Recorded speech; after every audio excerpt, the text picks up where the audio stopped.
Well, there's nobody gonna be talking anyway, so it doesn't matter. Okay, so now that our audio recording is going, broadcasting, we will start the meeting. It is 6:06 on Tuesday, February 18th, 2025. And this is Virgin Town Council's regular monthly meeting.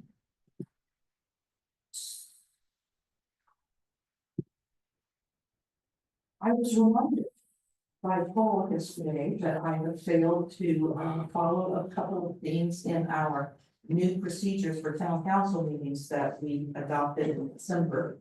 And the first one is, instead of a prayer at the beginning of the meeting, we now have a moment of silence to calm everybody down and get you ready for the meeting. So we will do our moment of silence.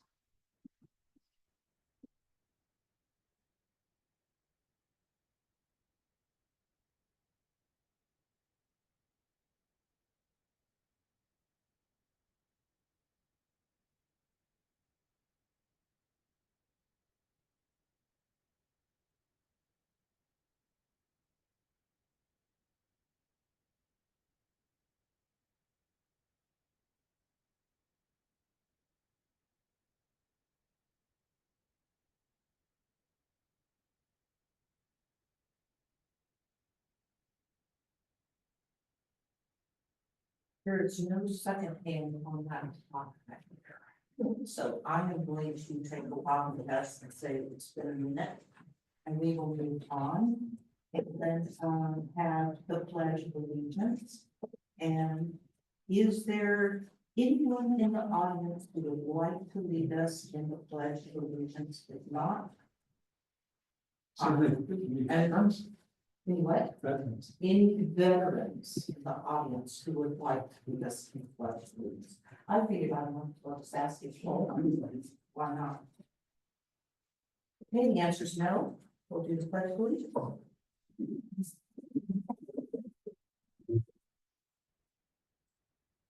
Pledge of allegiance To the flag of the United States of America and to the republic for which it stands, nation under God, indivisible, with justice for all.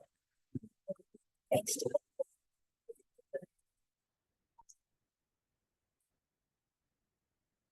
Okay, we will start off, by the way, April is not here tonight. She called to let me know she would not make it. So you put down Crystal that she is Absent. absent. Thank you. Okay, declaration of conflicts of interest. So Paul, do you have a conflict of interest with anything on the agenda tonight? No conflicts. Neither do I. What about you, Misty? No conflicts. And what about you, Valerie? No. Okay. All right, so we can move on the consent agenda. Has approval of minutes from November and December. They were on, the approval of minutes for November and December were on the agenda for January. We put them off because I had a ton of changes. And Crystal has now put in my changes. Yes, You have never gave me your changes? I gave them to you. They were all, Oh, yes, you did. Yes. yes, okay. Sorry, you did. You handed them.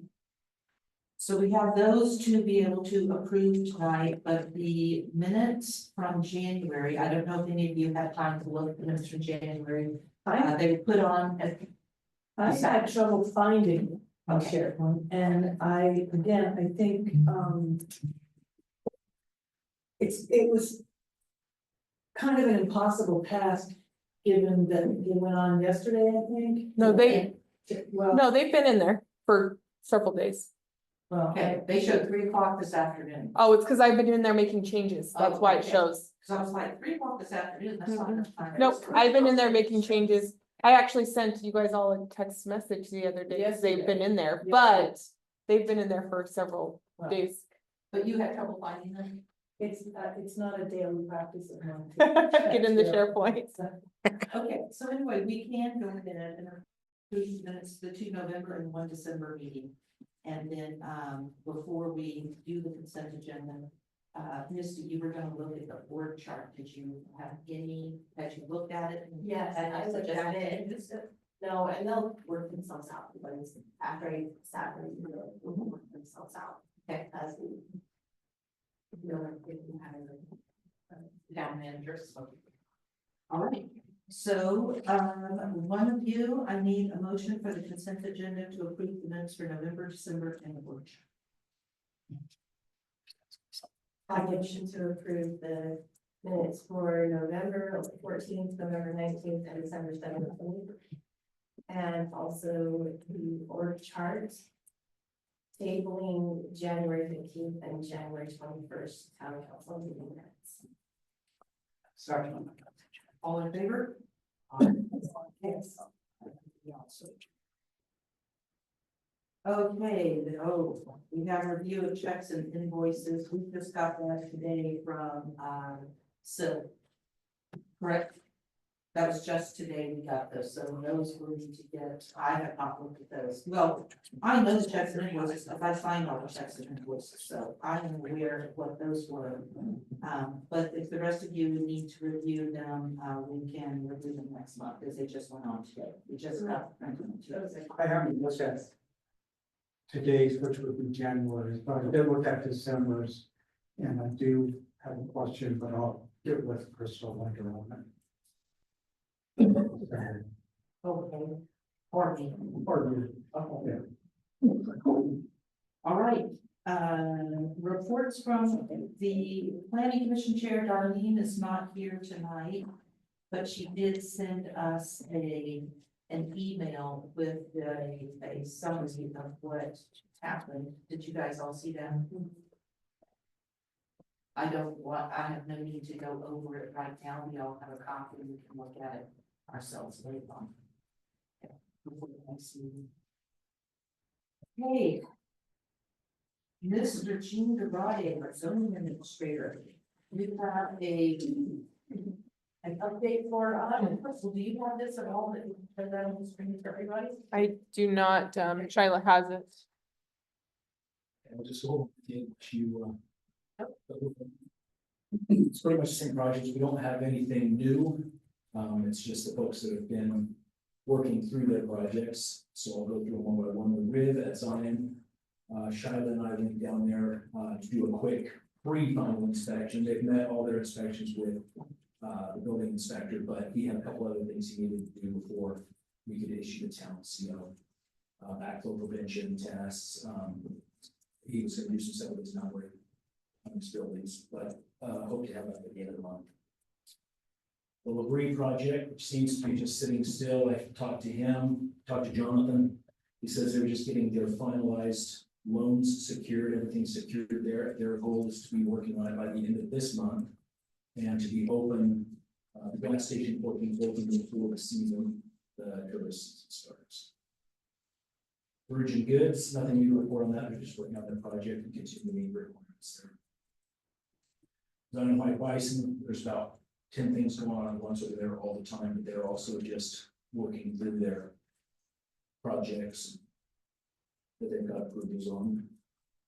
I did talk to him today. He also said that they're doing some boring and seismic tests and some of the project. They just wanted to verify completely with Landmark that they were good with their design. Design on what? The specific one, I think they call it the tree top Oh, housing. okay, yeah, I know they're Um, taking bids on that. Yeah, they were doing some deep studies on that to make sure that was going up. And are they putting in a septic? Yeah, that's a big deal because it's working with the state and with the Right. conservancy, but that's still kind of been holding back last I checked. They had been denied the permit for the septic tank, but maybe 2 months ago, I think they received permit from the state. With that, right? Because I noticed they're putting in, or they've been, like, as you say, boring, so that's part of the seismic. Yeah, that's for the buildings Yes. themselves. The problem that, and again, this is the last I heard as well, the problem is the state had issued some guidance for them on their septic, and then midstream legislature changed some stuff, and so they But it's didn't fine. restart them, so. Yeah, imagine that. Quail Mesa and Zion's Landing are both on our DRC meeting for this month. Wait, who is? Quail Mesa and Zion's Landing. Okay. What day is that on? That's on the 23rd. 28th, 28th, 28. What is your station? 28th. 28th. 28th? We've got out 2 different days here. 28th? Oh, let me look. Hold on. It's a Monday. Sorry, ignore me. It's the 24th. It's always on a Monday. Monday. Yeah, okay, so it's the 24th. The KOAs continue to move on. If you've driven by that, maybe you can see they're making progress, continue to meet all their requirements. Unplugged Resort off of Mesa Road, we haven't heard anything from them, so if and when they come back, this regular process is all over. And Tom Lacoste's project is still sitting in planning.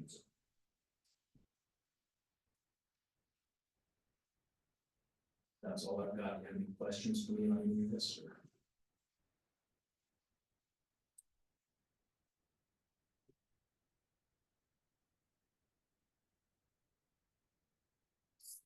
Well, did you have something? Oh, sounds like. No, I know April does, too bad she's not here, so. Do you know what her question? No, I didn't. I'd be guessing.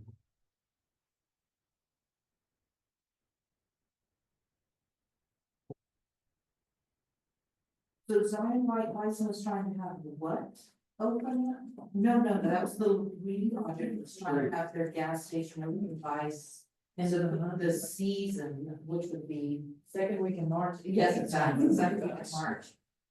He said that there's not much to do. I mean, if you've been inside the store, it's completed, they just have to stock it. So the holdup though on that, it's been just financing. Right. The bank requires certain things to be done before they would secure the loans. So that's all that's needed to be done. And I'm assuming when he says before the season starts, Tourist thing. tourist season. Because technically it started, but Yeah, that's- April or May. Okay. What is that? Well, that's not spring break, second week in March, so that's usually when it is. I thought it was a nice, non-specific political answer. It was. Some of the Williams. KOA told me that they were going to try to open by, get buildings for Memorial Day weekend. We'll see if that happens, but that's their plan. I think most of them want to take advantage of the tourist season, so. Okay.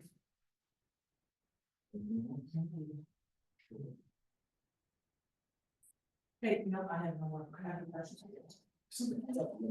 And I just want to acknowledge a lot of this footwork's being done with Shida. She's taking care of a lot of the stuff in the background, and it's greatly appreciated. Good deal.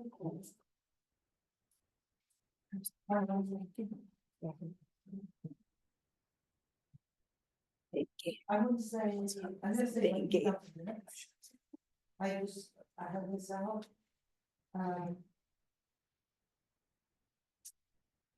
The minutes for February 12th. Those need to be divided into 2 different sets. Okay, and then we still need to get them over. I have to, The minutes for the local building authority, the local building authority, minute folder in the town council. I need a whole new SharePoint folder for them. Correct. Correct. I need to have Brandon do that.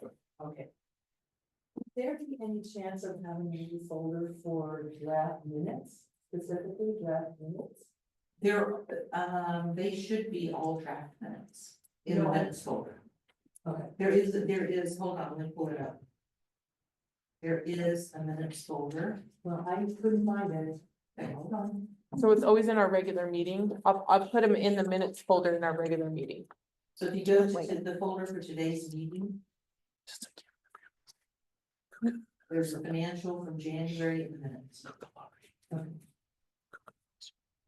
And then all of the attachments. that we Got it. Got it. Thank you. So next month, on our regular meeting, there'll be a minutes folder in there, Got it. and those will be draft minutes always in there. Thank you. Okay. Okay, so, open forum is next. Oh, no, sorry, mosquito abatement, J.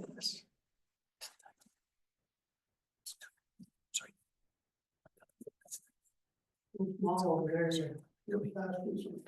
Sounds You need to, all you have to do is wave your arm and say, hey, don't hit me. That's okay. We had a meeting, for the month, but, we didn't, conduct, we talked a lot of stuff, but we didn't have enough members to, for a quorum, and our bylaws said we have to elect new officers the first of every year. So we didn't do that, so we didn't, have any, services that we, approved. We talked a lot, but I do have, this, report on our, summary review of 2024, just some of the things that we did. First of all, we had a Middleton Pond Water Diversion Project.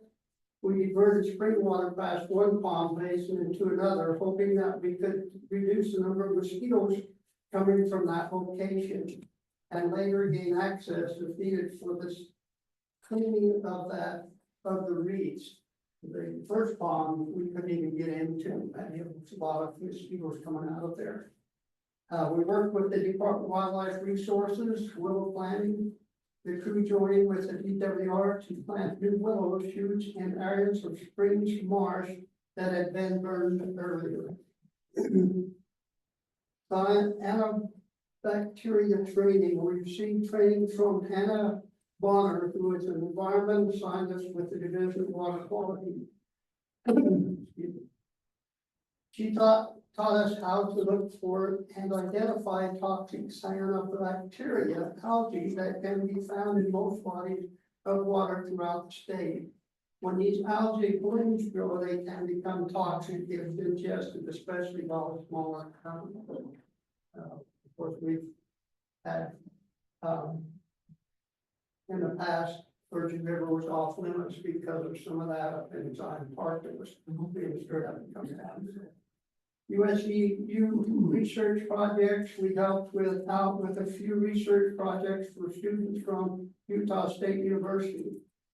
They were finding out the distribution of the culex. I knew somebody was going to say, what's your culex? Because I don't know. And I tried to get a hold of Sean, but as today he's in Wyoming at a national, national mosquito abatement meeting, in which he has been one of the speakers in that meeting. So anyway,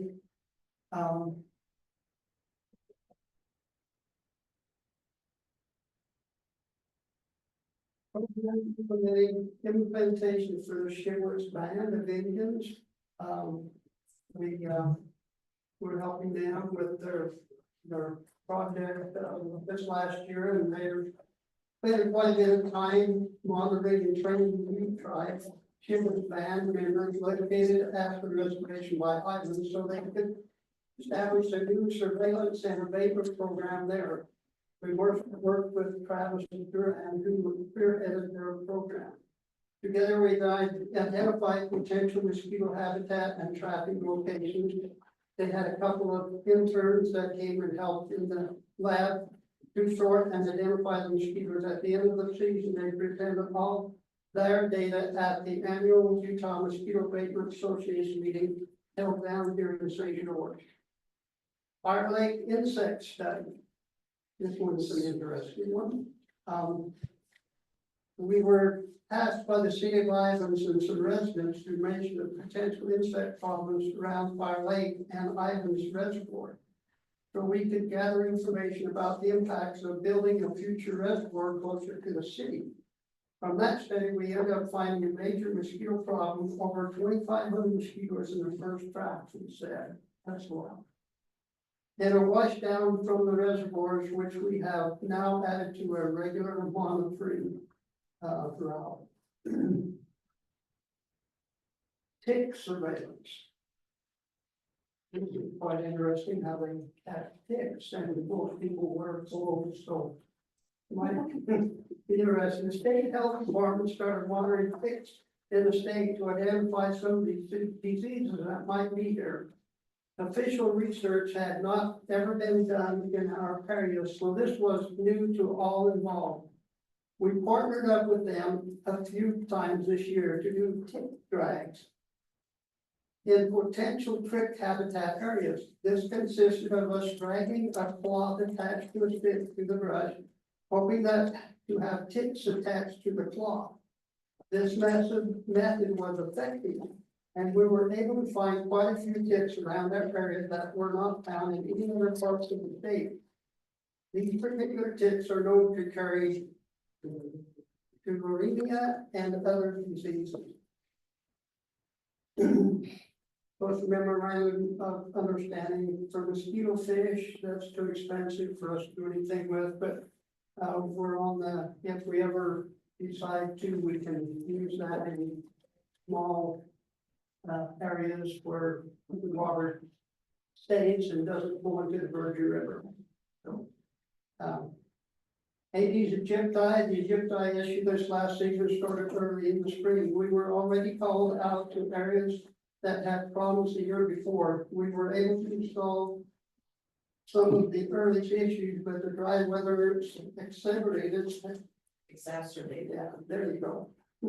How does dry weather exacerbate mosquitoes? I'm confused on that. Beg your pardon. Why would dry weather exacerbate mosquitoes? I would think the You would opposite be would be wet true. Yeah, you'd think, but what it does is, it concentrates it in smaller areas.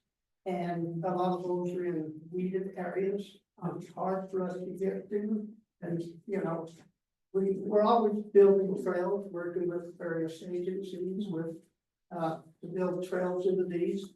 And, anyway, so we get in there and anyway, yeah, that's a good question. I thought about that too. Okay. We ended up tracking and treating in about 12 different neighborhoods. They were relentless. We were able to find out more about their habitat and hiding places. We also hired a crew to help with the inspections. This helped diffuse the situation a bit and gave relief to us and the public. And we had a lot of time to be called out for mosquitoes in an area, and they were behind people's homes, so we had to get permission to go in their backyards and check for mosquitoes. And anyway, it was, I guess that's due to the drought. Whatever it does to make that worse, so around homes, and a lot of these were in, were lawn runoff and stuff like that goes down into these catch basins and anyway, that's where it's finding a lot of that. So. Anyway, quite a bit about,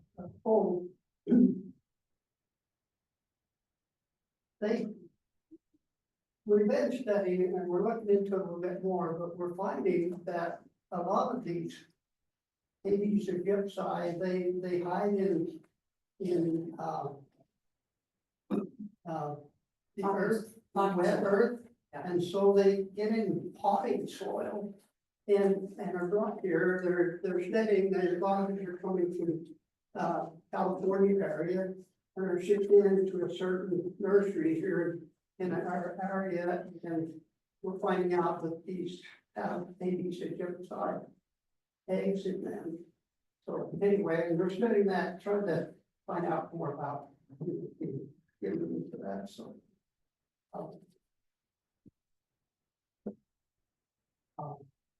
Department of Natural Resource Education Week and STEAM nights. Anyway, we spent time this last week doing more educational outreach. We had our regular STEAM night where we did presentations at elementary schools around the area. We also teamed up with the local DNR office for their education week. They have school children from across the country bussed out to areas where they can show them what they do to survey and protect the native wildlife in the area. We were able to share a bit about what we go we do alongside their program. I think it will be a great partnership for years to come. So, health department articles and social media sections, segments, there's a lot that we've been doing with that. It's all in there, and, so I thought it was quite interesting.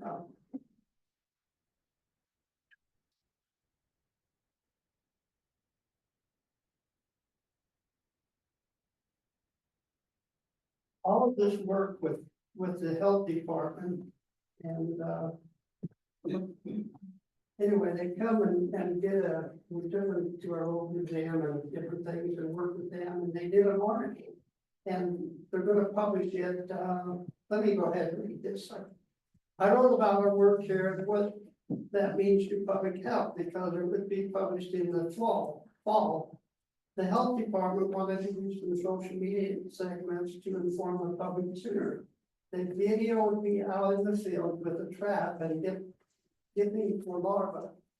They did another segment at the shop where we showed off the lab and some of our other equipment.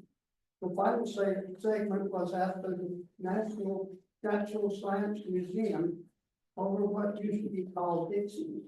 This is where I got my start with mosquito abatement under Dr. Farnham's instruction and guidance.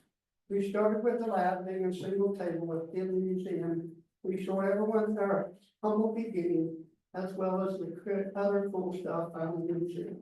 All this work with them led to our district receiving the Friend of Public Health Award at their annual staff conference. I was also lucky enough to get to be their keynote speaker.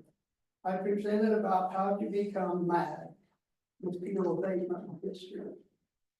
And what we do here, I then had them participating in relays showing off what they had learned from my presentation. It was a lot of fun. And then there's a presentation on the back that was given mosquito abatement. So Sean wrote that? Beg pardon? Sean wrote that? Yeah, John wrote this, we sent it out to all the board members. So, I don't know whether he sent one of these to the city or not.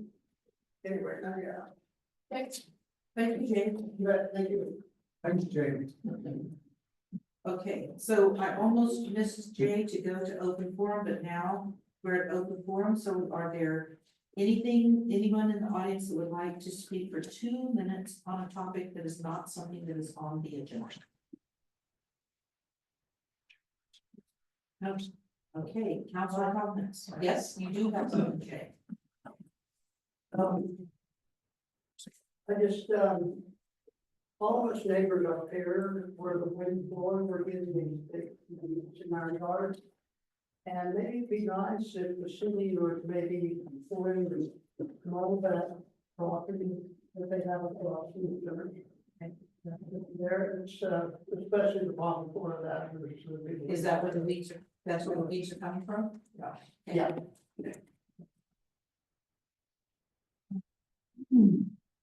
Okay, council comments. Paul, do you have anything to, comment?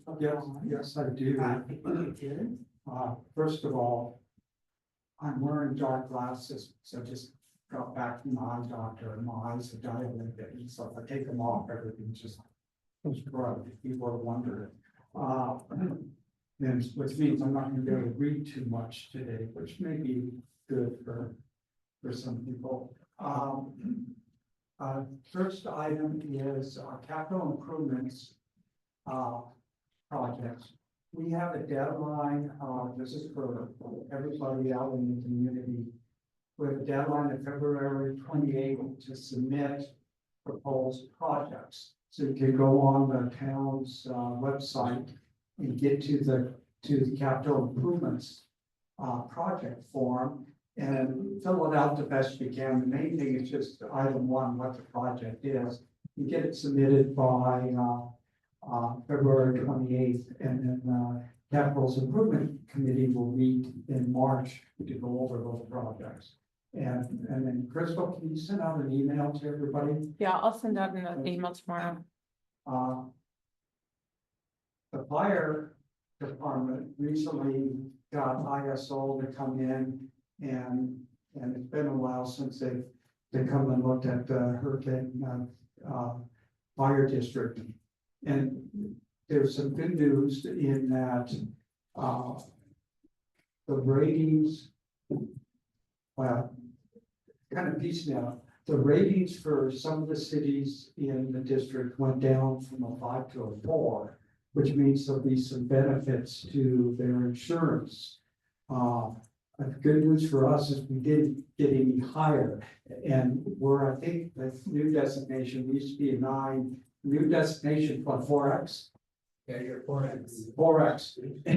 And the cities that went down, the reason they went down is because they have a fire station within 5 miles, and until we get a fire station in Bergen, which hopefully we're working on in the near future, then the rates will likely go down here. Anything else on that, Jack?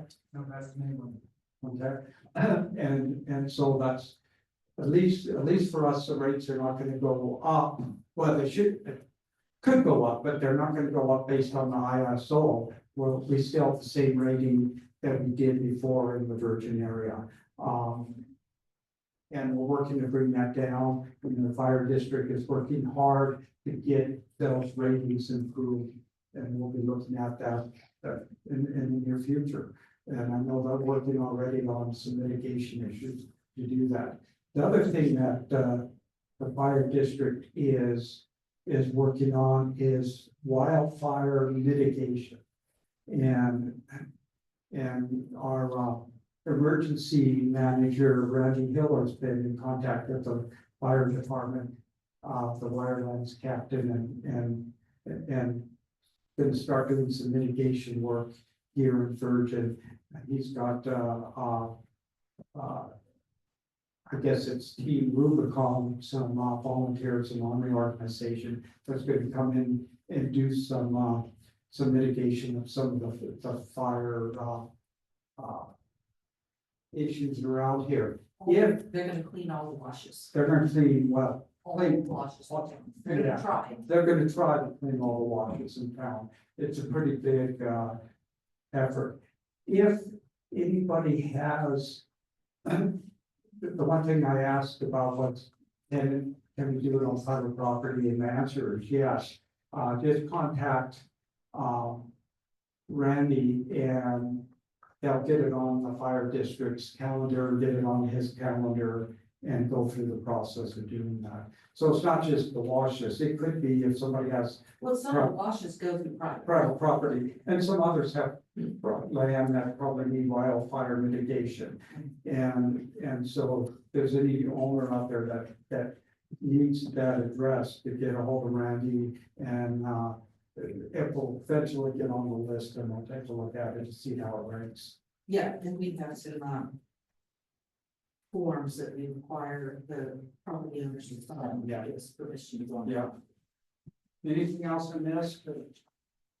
No, it just, in addition to that, they have a real-time map that shows like fire danger areas, and it's nationwide. But it can go in and show like locally where the hazards are, what would scare a fire. And they like to start in those areas first, because that is what has the direct impact. But then they go into all the way into private property, as long as your city is contributing or I guess, has joined in, then that burden is placed on the state rather than the city individually if the fire does come in. As long as you've got met your requirements, the state put out. And that's where the fire district comes in, trying to help with that. Thanks, and one of the reasons that they're taking a strong look at this and doing wildfire mitigation is the experience in California where insurance companies are now pulling out. And so we want to address that up front.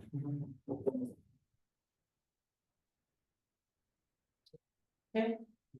Valerie, do you have any comments for the public? I do not. Misty, do you have any? No, I do not. Okay, the only thing I will say is that at the meeting today of what they call DTAC, which is the Dixie Transportation Executive Council, we were talking about paving of Sheep Ridge Road, and they were discussing the trail that they want to do along both sides of the road when they pave the road. And, DTEC gave some money, there's already some money that has come from the federal government to pave the road and some for the trail.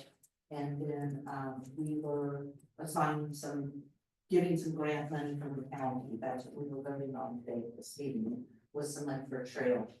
But, Where is this trail going? it's gonna go from 59 to 9. Really?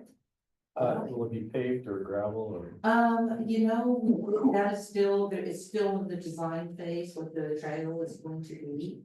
But it would go from 59 to 9 and on both sides of Sheep Ridge Road. There's, they require the right of way from all property owners except one. And that one property owner is inside the Virgin City limits, so they called me last week to see if I could talk to this property owner and see what we could do about getting this right of way. And so I have not contacted them yet, so I can out of town, but sometime this week I'll talk to them. See if we can get it. Because they indicated if they don't get that right of way, there will be no trail along Sheep Ridge Road. They have to get that right of way. That's it. We can't do it on one side. No, because this property crosses Sheep Ridge Road, and so they would have a trail to get to that property. And then it would be on the other side of the property, and then you couldn't cross that property. So there will be no, if we can't get the right of way to that one property, then there will be no trail. But they really want to make it would be a multi-use hiking bike trail, with pedestrian and bikes. So I thought I'd let you guys know, since you were asking before, Carol, about about whether cars were gonna be allowed to park there. And I think they're a little concerned that they can't get the right of way from that one private property owner. That, because they have a right of way all the way except for that little part, that people may start parking on the side of the road if they don't have a trail there. So we've got to really get the right of way from that other property owner. So I was glad to see you come in tonight, because I figured you would like to hear what I have to say.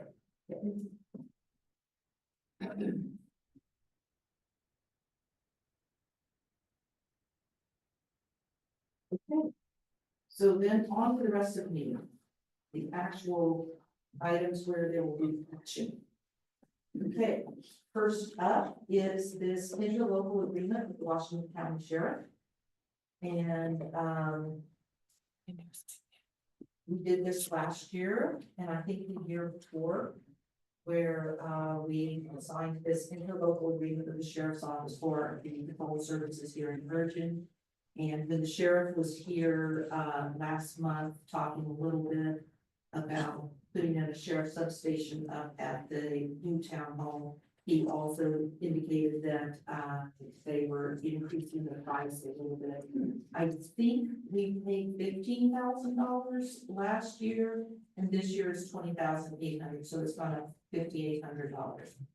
For the same amount of coverage. I don't remember whether it's 6 hours per week or. It's, let's see, what does it say? I read every single word of this. This is Yes, 65. No, it's $65 an hour. 6 hours a week. Same amount of, just also the same amount of hours. It's just that the Costs have gone up. cost of it.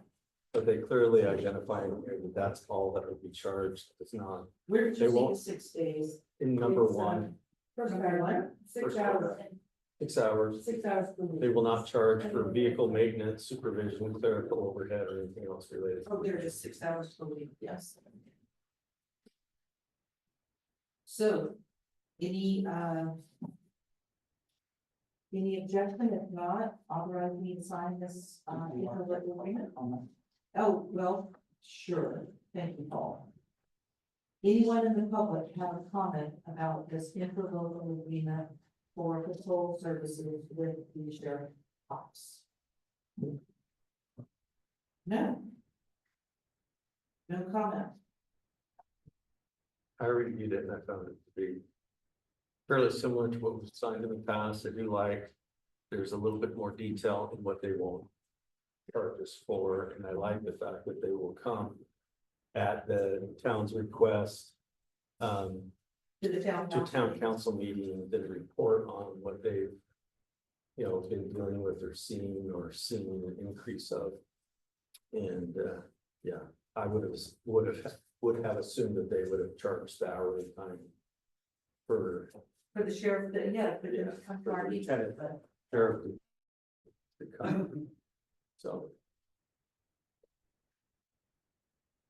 so if, we can approve this, I need a motion to approve and for me to sign the contract. From one of you, please. I move for approval of the interlocal agreement for Washington County Sheriff and authorize the mayor to sign such agreement. Awesome. Thank you, guys.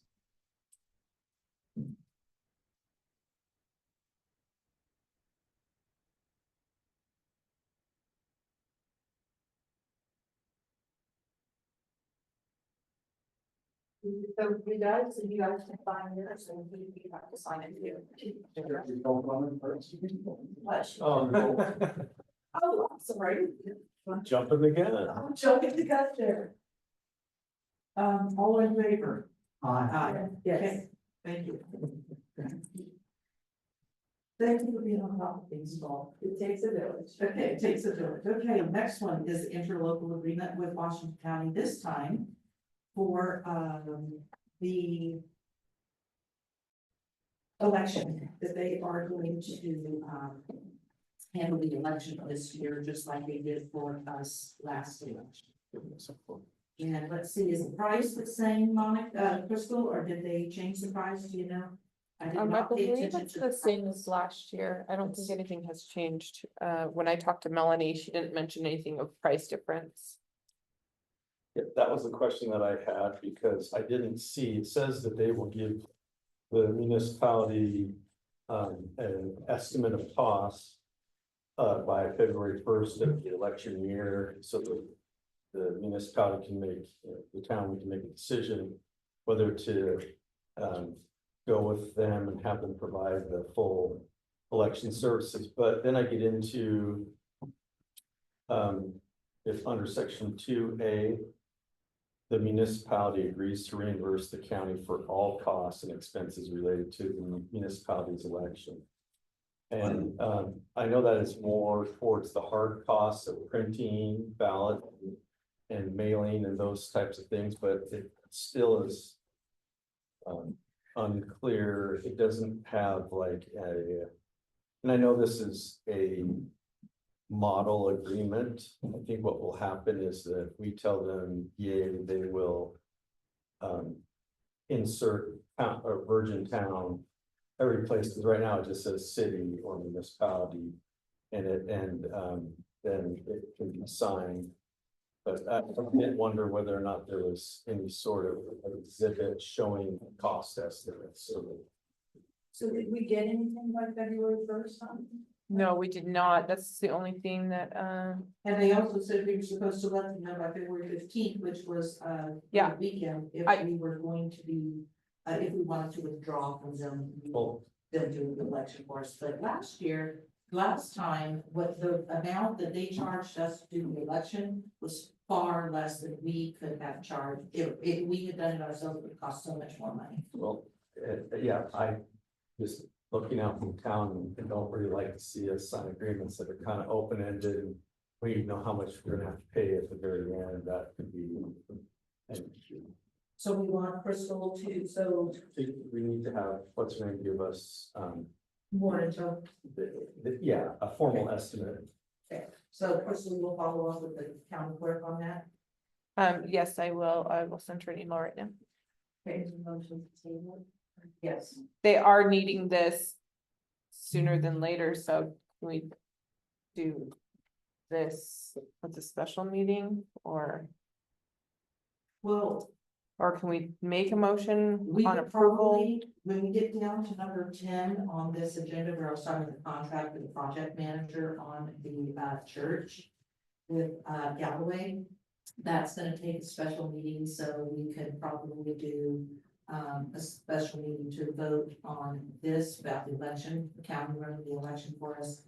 And at the same time that we have a special meeting on the contract with the project. Okay. It's gonna be special. Or you take a motion to approve it, subject to the agreement being specialized to the town. And, subject to the condition that the, cost estimate does not exceed what was paid last year. I think it will go up slightly It's gonna because, go up. because postage has went up. The postage has went up since last year. So I think that's what's gonna go up, but other than that, I don't think much more will go up. Was it last year? That was 4 years ago. I do not, I just remember it was. Sorry, yeah, far- 4 years no, ago. 2 years ago. 2 years ago, 2 years ago, It correct, was yeah, far less than we expected it. correct, yeah, it was a lot less than what we expected it to be. There's economies of scale for polling locations, poll workers, training. All of the expense in canvassing and counting. That when they do it on a larger scale, they can do it less expensively than a town having to do it. I want to say it's something like $2,500 or $3,000. Yeah, It was And something- it was a little bit less, we have our own box and I take the ballots, so they don't ever have to send their workers up here to bring the ballots down. I bring them all down too, so that also helps with their costs a little bit too. So maybe you could do it, not to exceed the cost last year plus 20% or whatever percent. That was maybe, Yeah, Just so that if we do get the estimate tomorrow, it's something that can be I could go ahead and sign. it. Specialized And in something. They need it. Yeah. They need it right away. I did make Melanie aware we were having our council meeting tonight, so that's why they know about, it wasn't gonna be on the 15th, but. Oh, all right. I like that idea better. I do too. Do we have to change dates in this? No. No date. Except date for No this date. this The time? only thing is they need to change it to say Virgin Town, not city, and they need to fill in, an amount that I don't think they know the amount, so you could say not to exceed last year. Plus, last election plus, as you said, 20-25. Yeah, we're talking $2,500 to $3,000, that's. Not a lot. I thought it was gonna be considerably more with the county charges. I would have thought at least $15,000 to $20,000. Yeah, we did not pay that. We just really town. Yeah, because it says here, if there's more, if your town has more than 4,000 registered voters, that the county might bring election equipment to the town. I mean, we only have like 500 voters. Yeah, well, it was something small. Okay. So, a motion, please. Oh, any, okay. No, used to be rules. No, it used to be, you said that's a public comment. So does anyone in the public have a comment about whether or not we have the county run our election for us, like we did last year and the year before too? I mean, the election before 4 years ago, 2 years ago. No comments? Okay, so Paul, no comment. Motion, please. Motion to approve the interlocal agreement for full election services with the condition that the agreement is specialized to the town of Virgin. And the cost is not to exceed 25%, only last year, $2,500. Don't limit it to 25. So last year's cost. Thank you. Our last The one. last election, possibly 2 years ago. Last election. I'll say. All in favor? Yes. Okay, that's it. Aye. All right, item 3. This independent contractor agreement,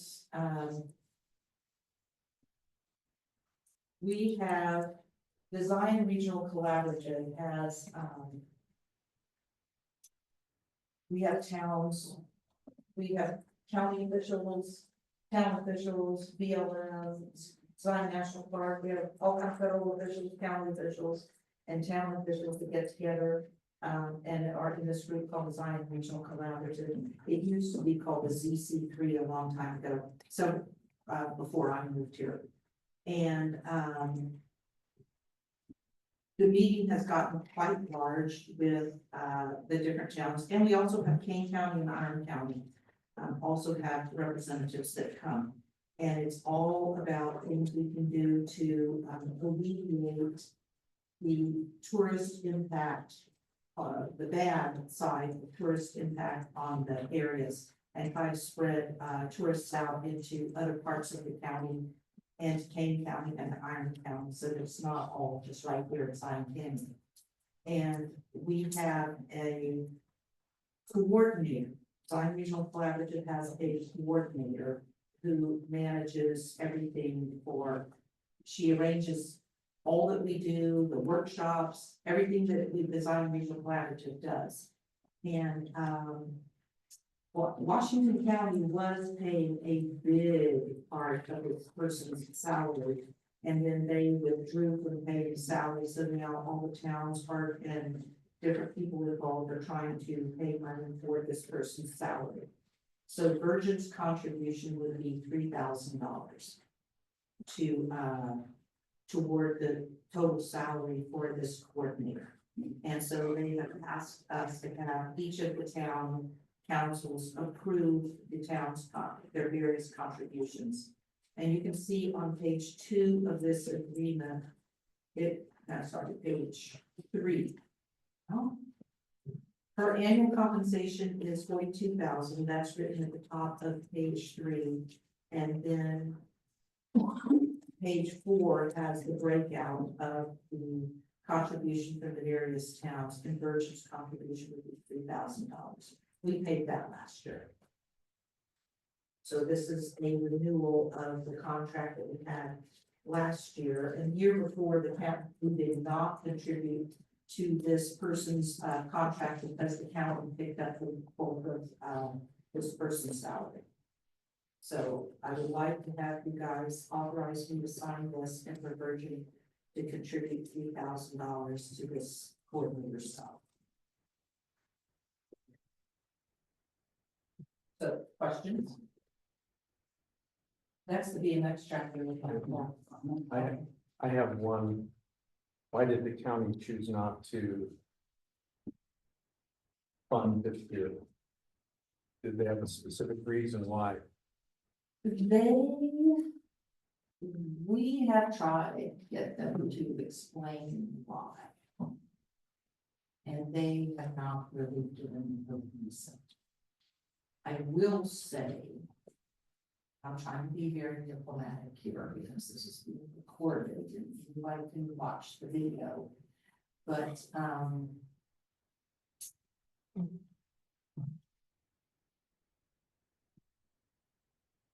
when this first started, Design Real Collaborative, this was back when Bruce was mayor and I was on the town council and I was the person who went to these meetings. Bruce and I both went.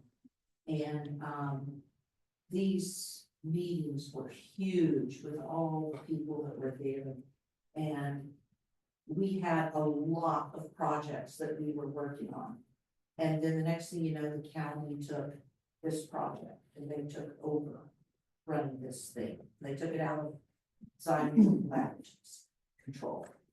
Then they did the same thing. They took another thing that we were working on and said, we're gonna take over that. And the next thing they did said, we're not gonna contribute to their salary anymore.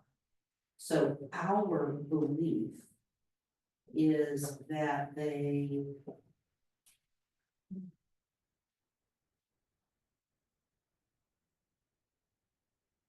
are trying to reduce what control some of us have here. So we have stepped up to try to say, okay, then we will pay this person's salary. And we're all contributing toward her salary. So if there is a project that's identified and the municipalities that make up the collaborative decide they want to go forward, how do they fund a project like that? We get grants. So for example, the shuttle that just started from Springdale to St. George, that was one of our projects.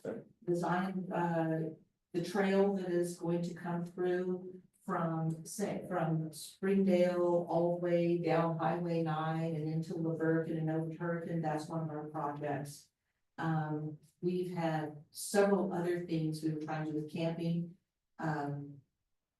BLM is now has a whole project for camping along Highway 9 that they will be presenting on.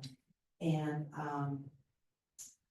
but the shuttle is one that they took away, but we had managed to get several million dollars from the state to buy the buses, get everything set up, and then lost control of it.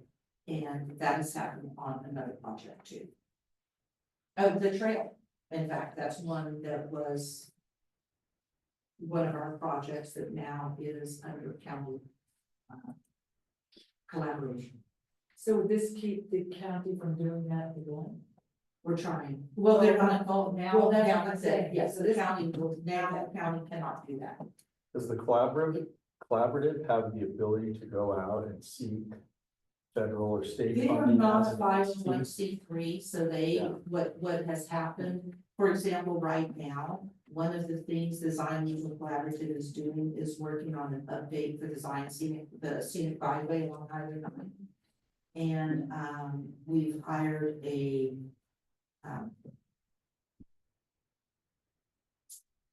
independent contractor to do the Zion Scenic Byway study. And it's called a corridor management plan. And the way we're doing it, because the Zion Regional Collaborative is not 501c3, Virgin applied for the grant, and we got the grant. And so that grant is paying for the Zion Scenic Byway study that's being done. So we go out and the different towns will take turns, applying for grants or applying for funds and trying to get the money, and then we manage the money because they're not 501c3. So we've had several good projects and have had them taken away by the county, and now the county says, no, we're not going to do this, but we are still doing stuff on our own. So you can see that this agreement, so even though this agreement here of who is going to contribute, which is Hurricane, Laverton, Rockville, Springdale, Virgin, and then Iron County, because Washington County is not contributing, and the Zion Forever project. And there's more that are involved. For example, Zion National Park, BLM, we have, Sitlas come and there's many state or federal agencies that are involved in all this that just cannot contribute because of their rules. So can we contribute $3,000 toward this person's salary, who arranges all the workshops, keeps track of all the projects, and she does a lot of work.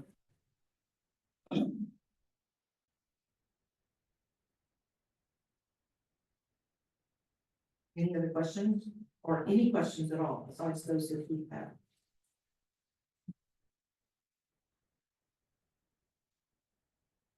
And this is what we paid last year.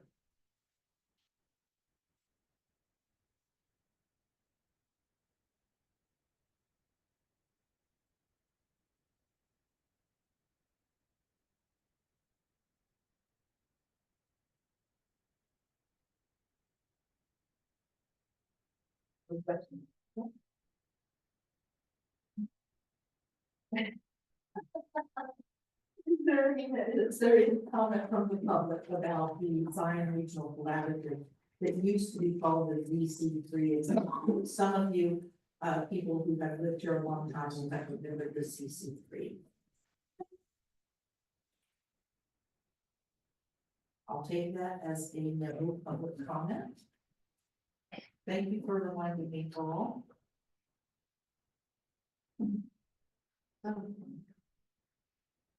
Oh. Thank you.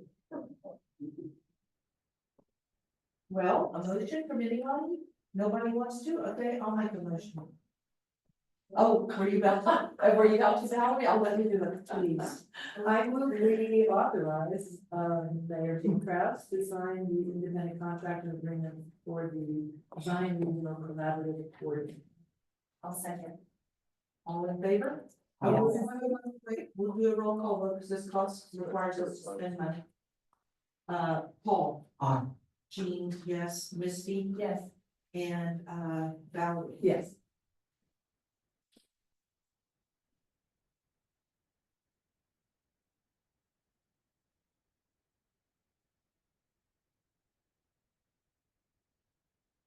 Okay, Crystal, you'll have to sign this. And I think you mail it off. Okay, next is item number 4. I see you there. Did they make this writing any smaller? Oh, I know. Well, it just was, it printed off on, oh, I thought I had printed it this way. So that I have my stuff that I printed off. So, Heath. This is the property line adjustment between the new town hall and living. Yep.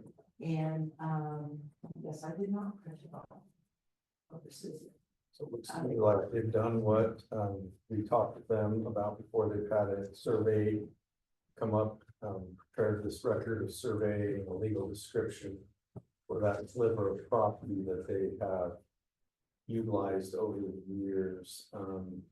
So now what the process would be is either their engineer or I can prepare a deed from the town to them.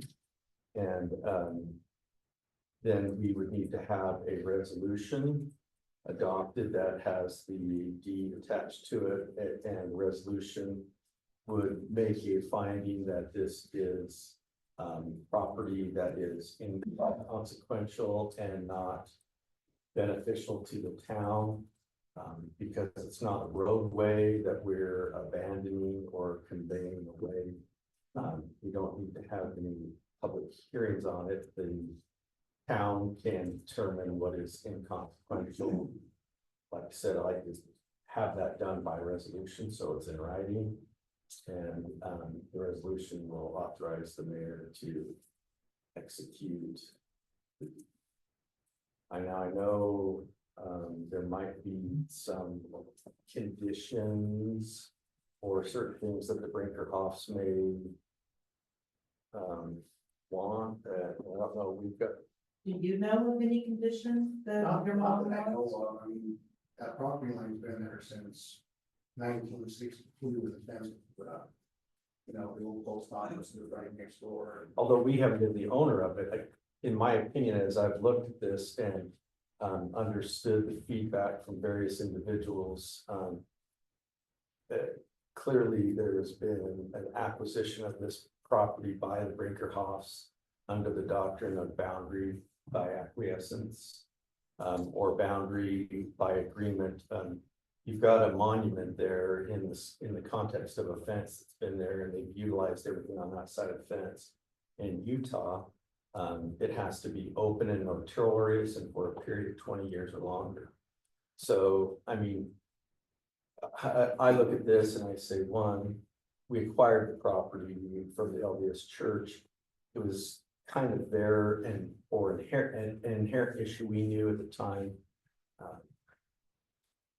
If the Brinkerhoffs wanted to bring a quiet title action against the town, I guess as we get deeper into discovery and deposition, whatever, we might find something to the contrary, but it seems to me like this is one where likely they would prevail anyways, and as a good neighbor, I know that Lemon's mom's been very helpful to the town over the years, a lot of different ways, and so it just seems appropriate, and that's so I can prepare the deed and resolution. But you said the engineer can also prepare the deed. So Yeah, is this something that engineers generally would do? Yeah, engineers oftentimes do that. I mean, they did all of this work and they've got a legal description, and it's not very hard to, we would issue, because we have not been the owner of it for a substantial period of time. We don't know how things worked prior to our ownership. I would suggest that we do it by a quitclaim deed, or at worst, a special warranty. So. What's your preference? That's what I was- You review it or you draft it? Quitclaim deeds are very simple. It didn't take no time at all. Yeah. It's the resolution that, I mean, we're not I mean, gonna we can have do their the engineer resolution. have that for next month. Yeah. For a vote, but, As soon as that's voted on, assuming it passes, it's signed and the deed is signed, it's a matter of just go. letting, do record you it want now. to take this to the recorder's office, and recorder, do you want us to? If I remember right, we first discussed this in October. Uh-huh. You guys, if I went out and paid for the survey. Yeah, we would, Which I did, you guys would take care of the recording side of yeah, it, so. we will do that, that's not a problem. We can record instruments, not subdivision plats, but instruments as a municipality, and we don't need to charge. So is the only person who needs to sign this, once the deed is prepared and the resolution is prepared, is the only person who needs to sign that me, or does Lenny need to sign anything also? Just the town? Just the person, just the party, and in this situation, it's Virgin It's us. Town, who's the grantor, who's conveying to the property.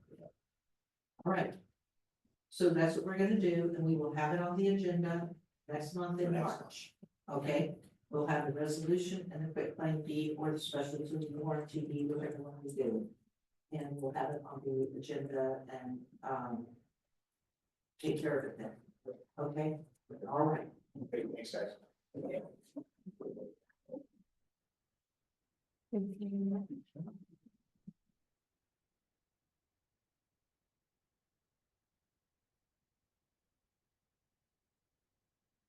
I'll let you go, I'll tell you, Yes, I was just looking at this, I looked at the, if you scroll down onto the, old church site, which side?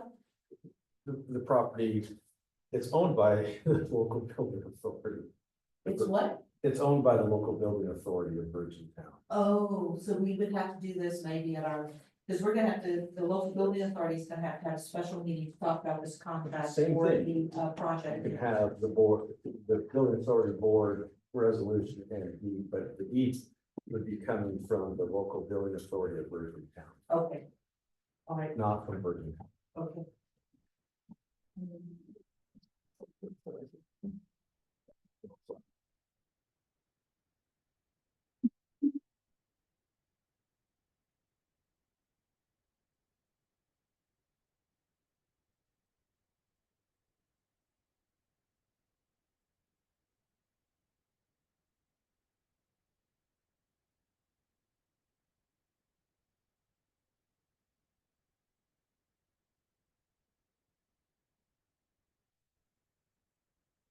Next up is the sign ordinance.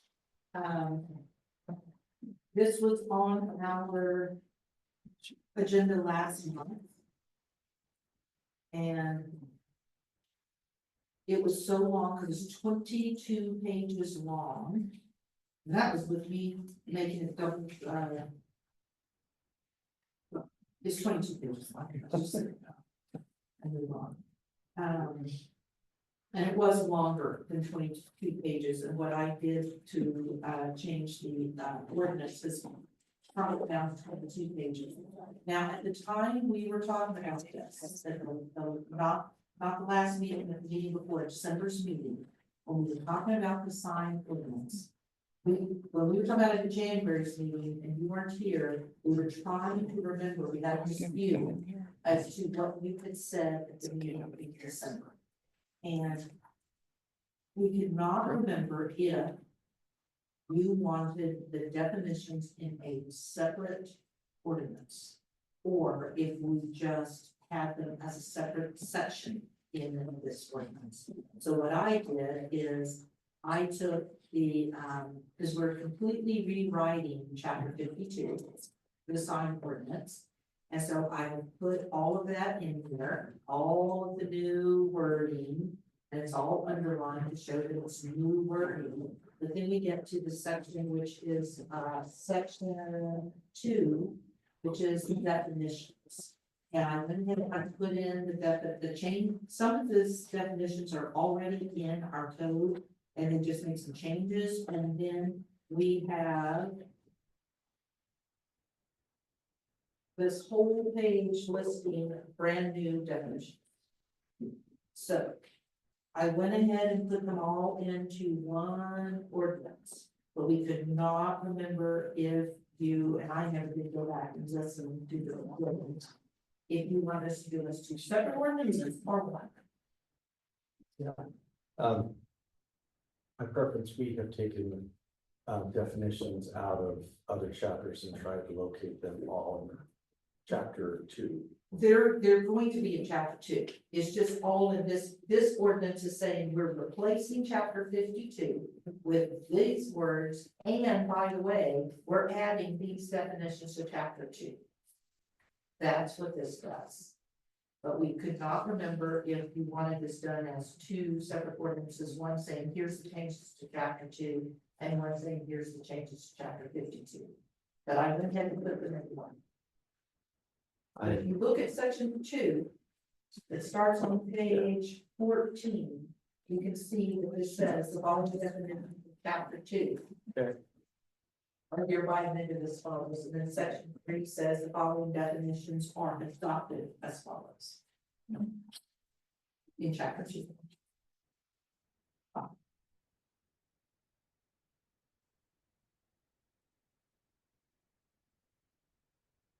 Yeah, that's fine. Okay. Then the only thing I would see that we would indicate on page 13, there were 3 sections that were highlighted in yellow where they wanted us to fill in the ordinance number. I'm not sure if that is necessary. You look at page 13. Oh, I'm sorry. You need to look at the one that's on, oh, you've got it up. You need to look at the one that's on, SharePoint. The number sign should have been off, should have just been current afterward. After the word ordinance, Yeah. that's what I. Yeah, Yes, so go to page 13. so it should be effective date of this ordinance period, and the number symbol blank should be deleted, because what. That's what I thought, but the way it was written, I thought I'm gonna let us make a decision. That the period should go after the word ordinance and scratch number and where it wants us, you have to put in the ordinance number. Have you found it? Yes, yeah. Okay. If so, then this has now been before us for several months, and we can go ahead and, in my opinion, we can go ahead and approve the ordinance. Unless you guys have any last minute,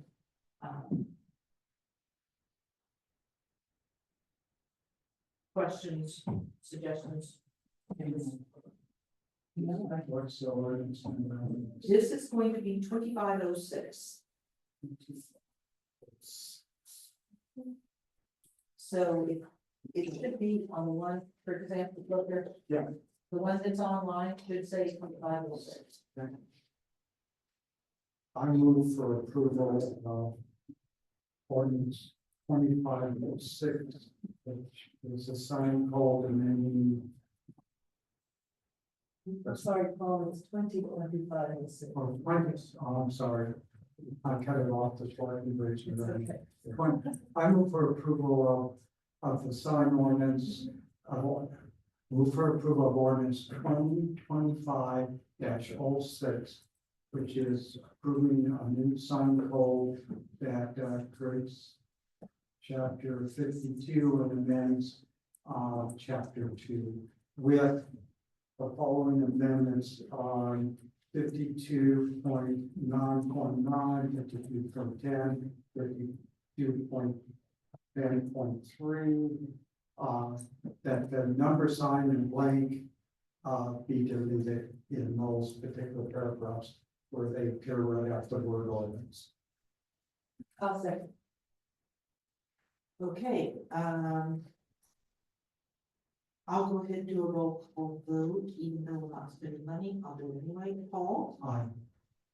Jean, yes. Misty? Yes. And April is absent, and Valerie? Yes. Right. Moving on. Item 6. Okay. This I drafted. Keith. I took the interlocal agreement for services with the Washington County Sheriff. And I modified it to be for code enforcement between Rockville and Virgin. Yeah. And I also read up on. I read Interlocal Cooperation Act, Title 11, Chapter 13. Yeah.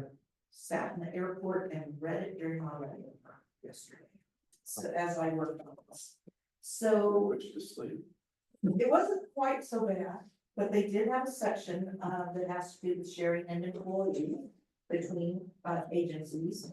And they indicate from the way I read it that, we will have to, even if, once we agree to this, and Rockville reviews this and agrees with it, that we will have to adopt, we have to pass a resolution. Also, is the way I read this code, the interlocal agreement code. Yes, interlocal agreements, and I've always been fascinated how the county does the things that they need to, because we do a lot of interlocals with the county, but the act indicates that the way you properly adopt an interlocal agreement is each municipality that's a party to the interlocal agreement should adopt a resolution approving the agreement, authorizing the mayor to sign, and that's how it's supposed to be done. So that means we should have done a resolution for the interlocal agreement with the sheriff and interlocal agreement with the county for the election services. 'Cause Like I said, county doesn't believe in that, okay, because as I read the code, but what they couldn't is, decide if it what was is, just us that needed to well, adopt it. I shouldn't, Or if it would be both us and. I shouldn't say that, the county, what's interesting, I've had a conversation with the county attorney. And, they are now supposedly going to be doing resolutions for all their individuals on their. But when they put a interlocal in front of us, they're not giving us the interlocal and a resolution form to follow along. They say, you comply with that provision of the act how you want it. But that is somewhat newer in the last. They've tinkered with the Utah Cooperative Interlocal Agreement Act. 2 different times in the last 5 years. And I don't think it was this last time, I mean, maybe changes last year, but it was the previous one, probably about 2 years ago. Okay, because the interlocal agreement with the sheriff says, this agreement shall be authorized and adopted by resolution of the legislative body of the county. And I was like, oh, okay, I have no idea if they did a resolution, because they certainly haven't sent us a copy of one. Even from last year's interlocal agreement for the sheriff. And, Look at Utah State Code definition, how they define what a resolution is in the municipal code. A lot of municipal attorneys would argue that a formal motion and vote is an Is a oral resolution, but I like. Why, when you can simply quickly put it down in a form resolution saying. Why wouldn't you do that, so that there's no question whether it was properly. okay, so I followed the layout for the sheriff agreement as I created this, and I read the code, so I'm saying I read the state code. And I have on here, I don't know if you had a chance to review this, you did, so I said that Rockville would use, I have number 1, that Rockville would use Virgin's code enforcement officer on an as needed basis and just pay his time as whatever's his hourly rate. I did the same thing that the sheriff did, where I said we would not charge Rockville for any kind of vehicle maintenance, supervision, or any kind of overhead related to the code enforcement officer, will only be his time. And then I went ahead and included in here, and we can take this out, but I included this same language that the sheriff had about town council meetings. And if we want to take that out, I don't mind at all. I just put it in there because I was following the same format. That is number 2. If we look at number 2 on this interlocal agreement, I have that the code enforcement officer would provide quarterly reports of activity in Rockville to Rockville. and would be available to attend town council meetings to respond to questions and concerns. Oh.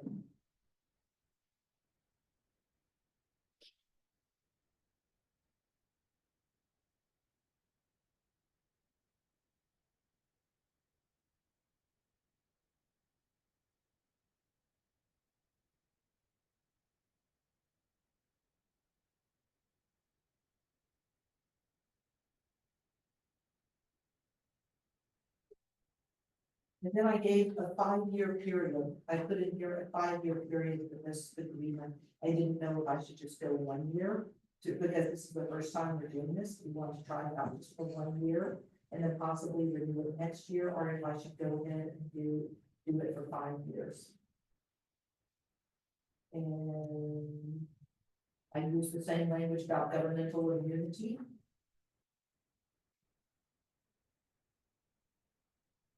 Governed by Utah law and binding on successors.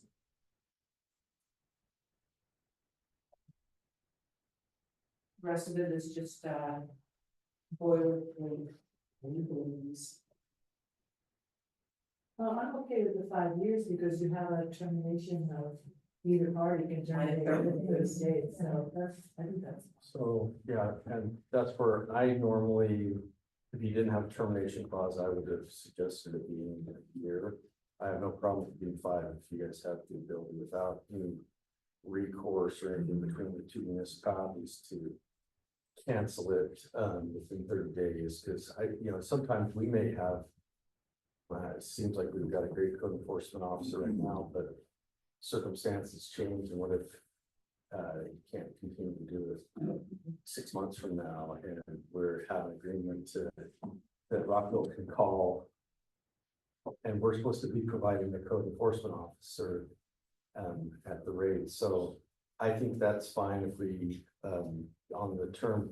I would suggest, I think if you think about how the county has done theirs as far as sheriff patrol services, they put an hourly rate, but that doesn't necessarily reflect what the pay or compensation is to the deputy who runs out patrols. Obviously, built into that hourly rate is the things that they say we're not going to charge you for independently. We just need to make sure that if we're going to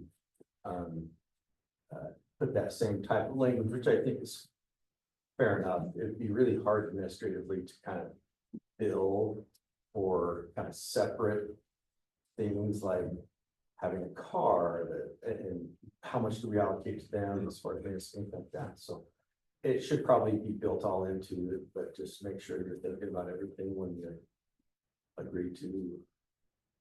Okay, because I know when I talked with the mayor of Rockville about this, one of the first questions was, how much did it pay? Yeah, which is hourly rate stuff. And Leeds, the town of Leeds is also looking for a part-time code enforcement officer. And when I was talking to the mayor of Leeds recently on a different topic, I asked him about their search for a part-time code enforcement officer, and I told him what we were going to be doing with Rockville. And did they really want to do the same thing with us? And he was like, oh, what a genius idea. He's like, yeah, I'm gonna talk to my town council. We'll let you know. And the first thing he asked was, so what do we pay? So what's his hourly rate? Okay, first question both Mayor of Leeds and Rockville both asked was, what's his hourly rate? So I didn't want to say in here, I just want to say his current hourly rate, because that way salaries change, and that way it is, we don't have to change this every time. Right. So that therein lies my point. I might make the suggestion that you don't say at their current hourly rate, that we say at the rate of. At the rate of what? And put in an hourly. If his rate. hourly rate is $20 an hour, and we may want to put at a rate of $30 an hour, because we are bearing the cost of maintaining the vehicle that he's driving, insuring it, and all those different things. So I don't know. All I'm saying is don't say at this officer's current hourly rate, just say at the rate of. And that would be another reason why you may want to look at a shorter term. short Than term, 5 years. because, so that you can evaluate increases in costs. Like that. Okay. So what do you guys think? Makes sense. No, I mean, what do you think about a rate and what do you think about time? You go with 2 years? We give a yearly COLA, then. We do a yearly COLA every One for, okay. so it wouldn't be, we wouldn't have to change that every single year, let me about. If there is different there. But that would have the yearly raises. If you currently do yearly raises, we should go with the year contract. Yeah, no, we do not necessarily give a COLA every year, however, there is going to be one, July of this coming year. When we're gonna start the budget process next month, and we'll be looking at salaries for everybody. And I'm expecting, the rate to change, come July 1st. We put a dollar amount in to cover. That's what you was just. No, I know, but I'm saying make it 2 separate sentences in the paragraph. I'd like the contract just on a yearly basis. I mean, if he's working out, then it's easy for us to renew. If it isn't working out on one end, it's easy at that point to just, Well, put a negative renewal, put it, it's 1 year, the term is 1 year with an automatic renewal, if not notified within 30 days of the anniversary of the agreement, so that it continues on. Could we do an adjustment of salary? in But that we same- probably ought to say that the rate could be subject to increase based on cost as reasonably determined by Virgin Town. Okay, We're not So- trying to, you know, We want to gouge our fellow municipalities, Right. but we want to be able to cover our costs. so we're not doing this with the leads just yet, I'm still waiting to hear from the mayor of Leeds. But, I'm assuming that when I include leads, would we do a new? Would I do an interlocal agreement between Virgin and Leeds, or would I revise this to be an interlocal agreement with Virgin, Rockville and Leeds? Just a separate agreement, okay. That would be- and before we even. I'd like to see where we are in the enforcement issues before we do one with the leagues. Okay, Yeah, I want to make sure, And we don't want to give our officer away too much if we're still having problems. yes, I want to make sure we're problems are taken care of here before we start sending them out and then our complaints don't go answered. okay, well, I figured, because we don't have full-time work for a code enforcement officer in Virgin. That's why we hired them to help out with. And even with Rockville, between Rockville and Virgin, there's still not enough. But if we spin it out even further, there's no personal touch, because I feel like the code enforcement officer, there should be like, he should be able to notify me. Say, hey, here's what's going on, instead of having to just say, I don't have time, so he's getting a thing on the door and. You know, All right, so my plan is to make some of these changes, and then I'm going to be, the changes we've just discussed, and I'm gonna send this over to Rockville, and they can have their attorney look at it, and, then I guess we can bring this back, next month. So. Motion to table this to next month. I move we table the local agreement for code enforcement services between Virgin and Rockville to the March meeting. I second. All in favor? Aye. Aye. Yes. Okay. Oh, I have to wait for Rio to sign this. Yes, okay. Oh, I forgot to take any, public comment. I forgot to get any public comment on the code enforcement officer, but that will be next month. Okay, so I put the gate for Rio Defiant on here because back when we approved the gate for Rio Defiant, we had said that we needed to come up with an agreement. We needed either a memorandum of understanding or some sort of an agreement that was gonna be signed by both the HOA at Rio Defiant and the town.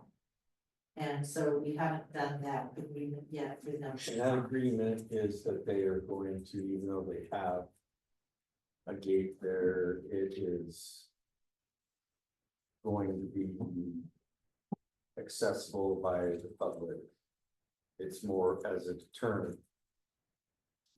That, and we need to make sure, and I don't know that we weren't necessarily, did we approve the plans for the gate and if No, at the time we came in, I don't remember us approving the plans. Okay. They had, if it's They had truly it gated, plan. then we needed to involve the fire department because they need, there becomes a fire access issue.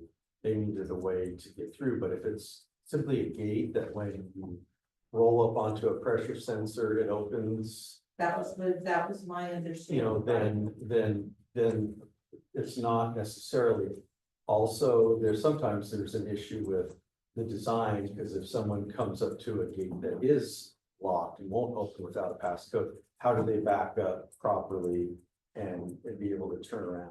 Well, we did have, at one point, Carl came out and looked and saw the design that they wanted for the gate, where it was going to be located. And he was going to draw, and I don't know if he ever did. Do you know? He never did. He never did, okay. He was going to, as you pull up, there's that little gatehouse as you go into Rio de Sine. And then there was what was the parking lot, because that was supposed to be the sales building back when they initially started the development. There's going to be this parking lot here, and there's a sign that says Rio de Sine. And he had proposed that, he make a turnaround right there in what had been the public parking lot. And it would go behind the sign that says Rio de Sine, and then come out on what is actually property owned by the subdivision, owned by the HOA, which was part of the driveway that goes up to Linda Bill's old property, but that was actually owned by the HOA, same property. And so he was gonna make a turnaround so people could turn around right there. And so they came up and said, oh, no, never mind, we don't want to go in there, we can just do that, because otherwise. I was concerned that people would use my driveway, which is a certain where they may use my driveway to turn around. I think the key issue was we wanted to make sure, them privatizing their roads and making it a permanent lock gate. Financially was not feasible to the association. And all, if I remember correctly, that the council wanted to ensure and say, hey, that's fine if you want to do these gates as per se a deterrent.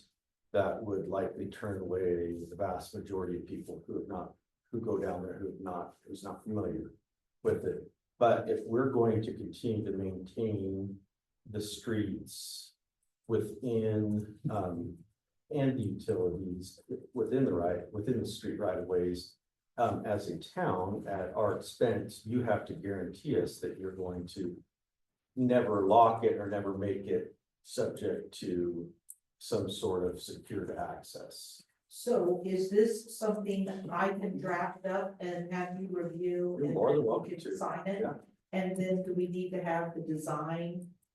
Even though Carl had come out and looked at where, and if they had a drawing from MacArthur Welding for what the gate was going to look like and where it was going to I be. remember that. And he was going to design this turnaround, but never did. Do we need to have the turnaround design included? when Well, do we this? are allowing something to be in the middle of the road. And you may look at it and say, is this like a speed bump, or is this like something? It can obstruct, or it could likely do a little bit more damage than gave some drill brake, whether it was trying to open or not. And my only point is as a city, we're allowing a private association to place this as essentially a permanent structure over top of a public road. I think that as a county, we should consider, okay, if we're allowing them to do that, we need to be thinking of not only the residents and members of the homeowners association, but about the public who uses the road. And if they need to have the ability to turn around, then we probably should require that HOA identify some area for turnaround and, possibly sign it as such. Or stripe it, whatever. My recollection of the meeting, we were gonna. I think the design is subject to our approval, if I recall correctly. I don't remember if we required a hold harmless or not. I got to go back and listen to the minutes. I think, But I was thinking we would because of that Yes. same issue that they would hold us harmless. And we're looking at it as a traffic mitigation device. What month was that meeting, Paul? Oh, goodness. October. October, but that was before you guys were on. No, I know, but I can still go back and look. yeah, Yeah, and the real issue was to slow down traffic, was it not? That and to try and keep And it is extra for- traffic from Yeah. coming in, that look, Yeah. people who don't know the area, the looky-loos who, oh, where's this go? And Hey, I've done that so many times. traffic down through the neighborhood, which is a dead end, so it's ultimately a big dead end type. and it was my understanding when we met in March of last year, that that's what we were waiting on was your agreement with the turnaround. And there was a plan, I believe, that Lauren had submitted for you guys to look at that October 2023 meeting. He had a slideshow or presentation that he showed what it was. Yeah, but there was no design for the turnaround then. No, but I was under the understanding that we needed the engineer to provide that for us. Correct. And that's what we've been waiting for to move on. I don't want to get another bid on it or anything until this part is settled. Cause it seems, Are we waiting on town's engineer to design that? I don't. We think just that- we had Carl come out Yeah. and look at it and make his suggestions. But for and the they actual were waiting. design and stamp. Should be whose engineer? Theirs? Mhm. Their engineer should be that? are there requirements that you're gonna put on us for that turnaround? Or you're just gonna, what Whatever engineer that we have do it is okay? Yeah, whatever engineer that you hired to do it, you're hiring him, he's stamping it, and he's saying that it complies with fire code. We don't wanna have, But I think Carl's idea about using that parking lot Yeah. and that little driveway section there was very rational. Mhm. Yeah. Okay, And just for So the I will reference, work- I think that our community was willing to take over the streets if you would allow a locked gate, but that was not what you approved. So Correct. it wasn't because we couldn't afford it, because we could. That was just what the town wanted. oh, I don't remember it that way.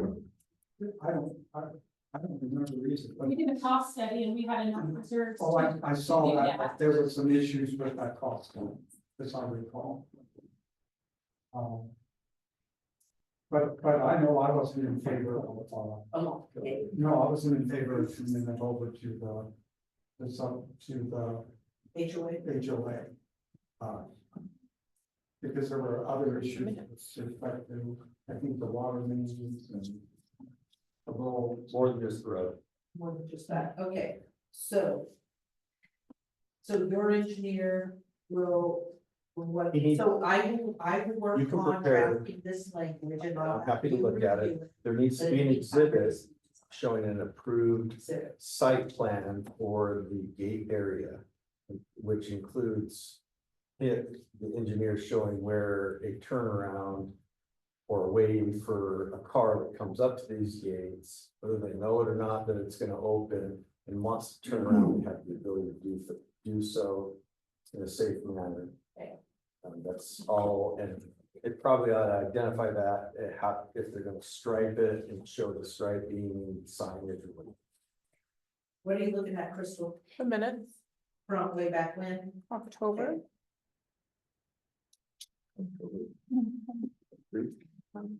25, 23. Okay. We'll move on.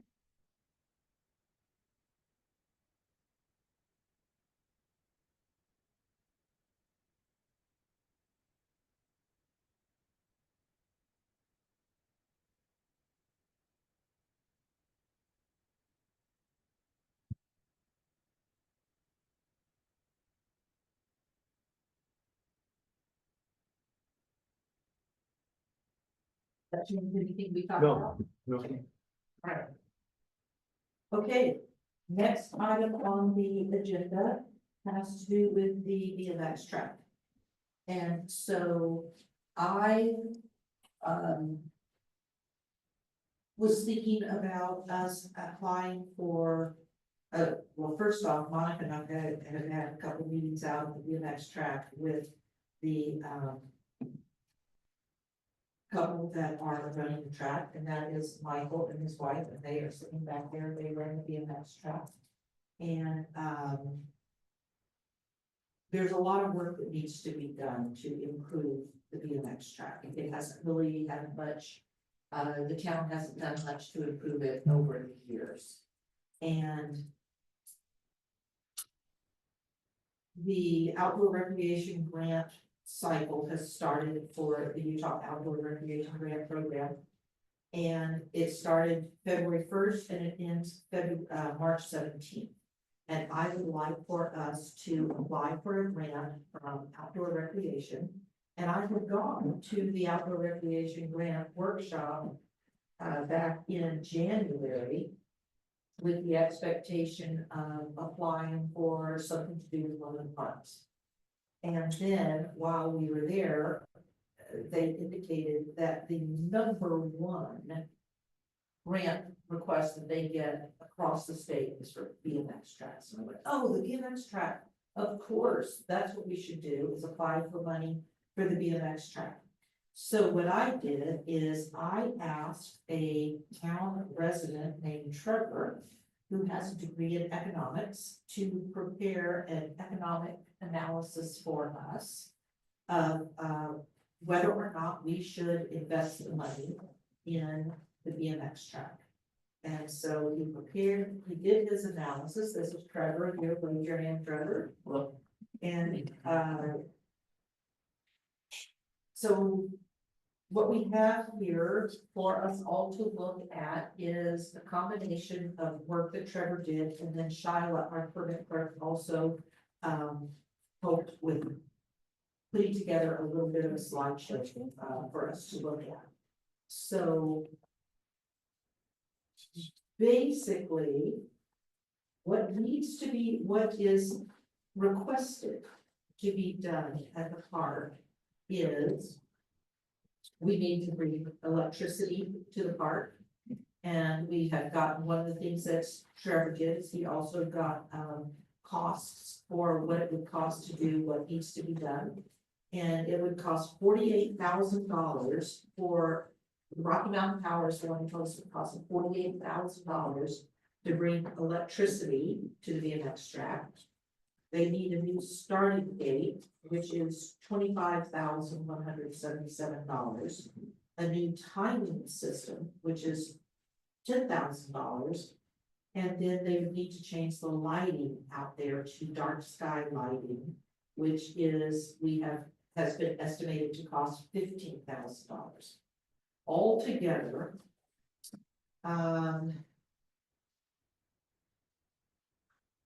we're looking at, all of this comes to over $100,000, about 125 altogether.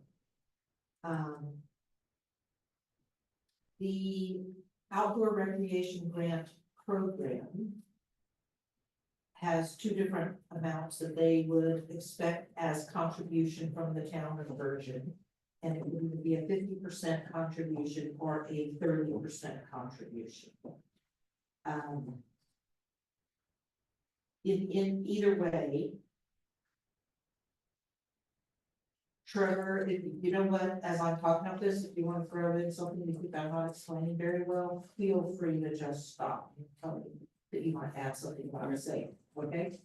So, he had estimated, and I did not know over time, you had estimated that with the different, businesses that are currently in town or will be opening in town, you had estimated in here that the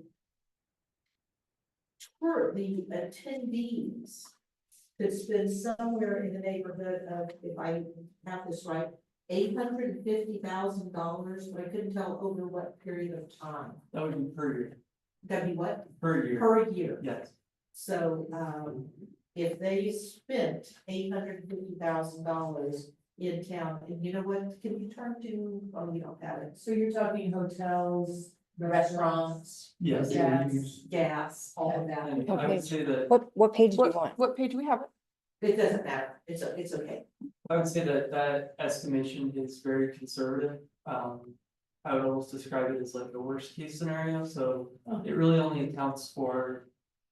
Currently open RV parks, the hotel. And then things that will be opening very soon. So the gas station, I know there's a couple, but there's some complication with that. And like the KOA, the corner store that the KOA will have. But obviously anything additional that would open up in town over the next few years. Would only add to that. So you can see that on the, if you're looking at this, you guys look at this page, it says participation and usage. Look here, I think you're actually on that page, this one. It's the next one after. Here's that. I think it's the page before. There it is, there it is. So he has, so Trevor has on here that there are 50 race days a year with an average of 30 riders. That's just the riders, and then 75 total visitors. And then there's 50 practice days with an average of 20 riders and 50 total visitors. It comes to 6,250 plus annual visits. To the park, to the BMX track, and that's as of now, right? Yeah, that's correct. That's before we do any improvements. Right, That would bring it's in only more. expected to go up. Yes, that would bring in more. So what is actually on this, page that you were looking at here with this page, Paul? Yeah. Okay. What we have to decide if we want to invest into the BMX track is, the recommendation that Trevor has here on this 2024-25 projected profit and loss. He's indicated that this year, and that would be this fiscal year, that we would go ahead and spend $48,000 to get the electricity out there, and that the power out there, and that would not be part of the grant. And then what would be next year would be the start, what we would apply for the grant is the starting gate, the timing system, and the dark sky lighting. That comes to around $50,000, those two together. The power was 50 by itself, 48,000, I'm rounding it up to 50. And the reason is if we were there desperately in need of power out there right now, you've been running a generator that runs on propane.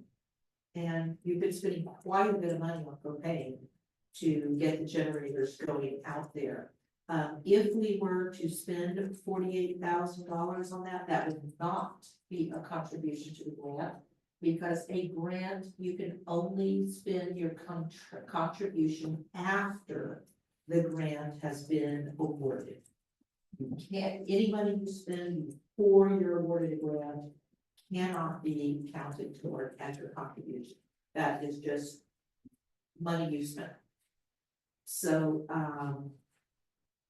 if we were to not spend the money on the power right now, but instead were to make that part of our grant application. I think the grant application process closes March 17th. And they will make their decision by the end of June, so that people who are going to be spending the money can put it in their next year's budget. So my question is, do we invest the money in the? So do we do this? So we're applying for a grant from who? Utah Outdoor Recreation Grant Yeah. Program, that's the state, And the town of Virgin's a recipient, yes, and who's gonna administer the grant? us, Okay.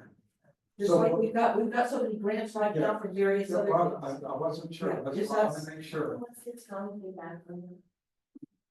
Is it a full grant or do you have to pay portions of it?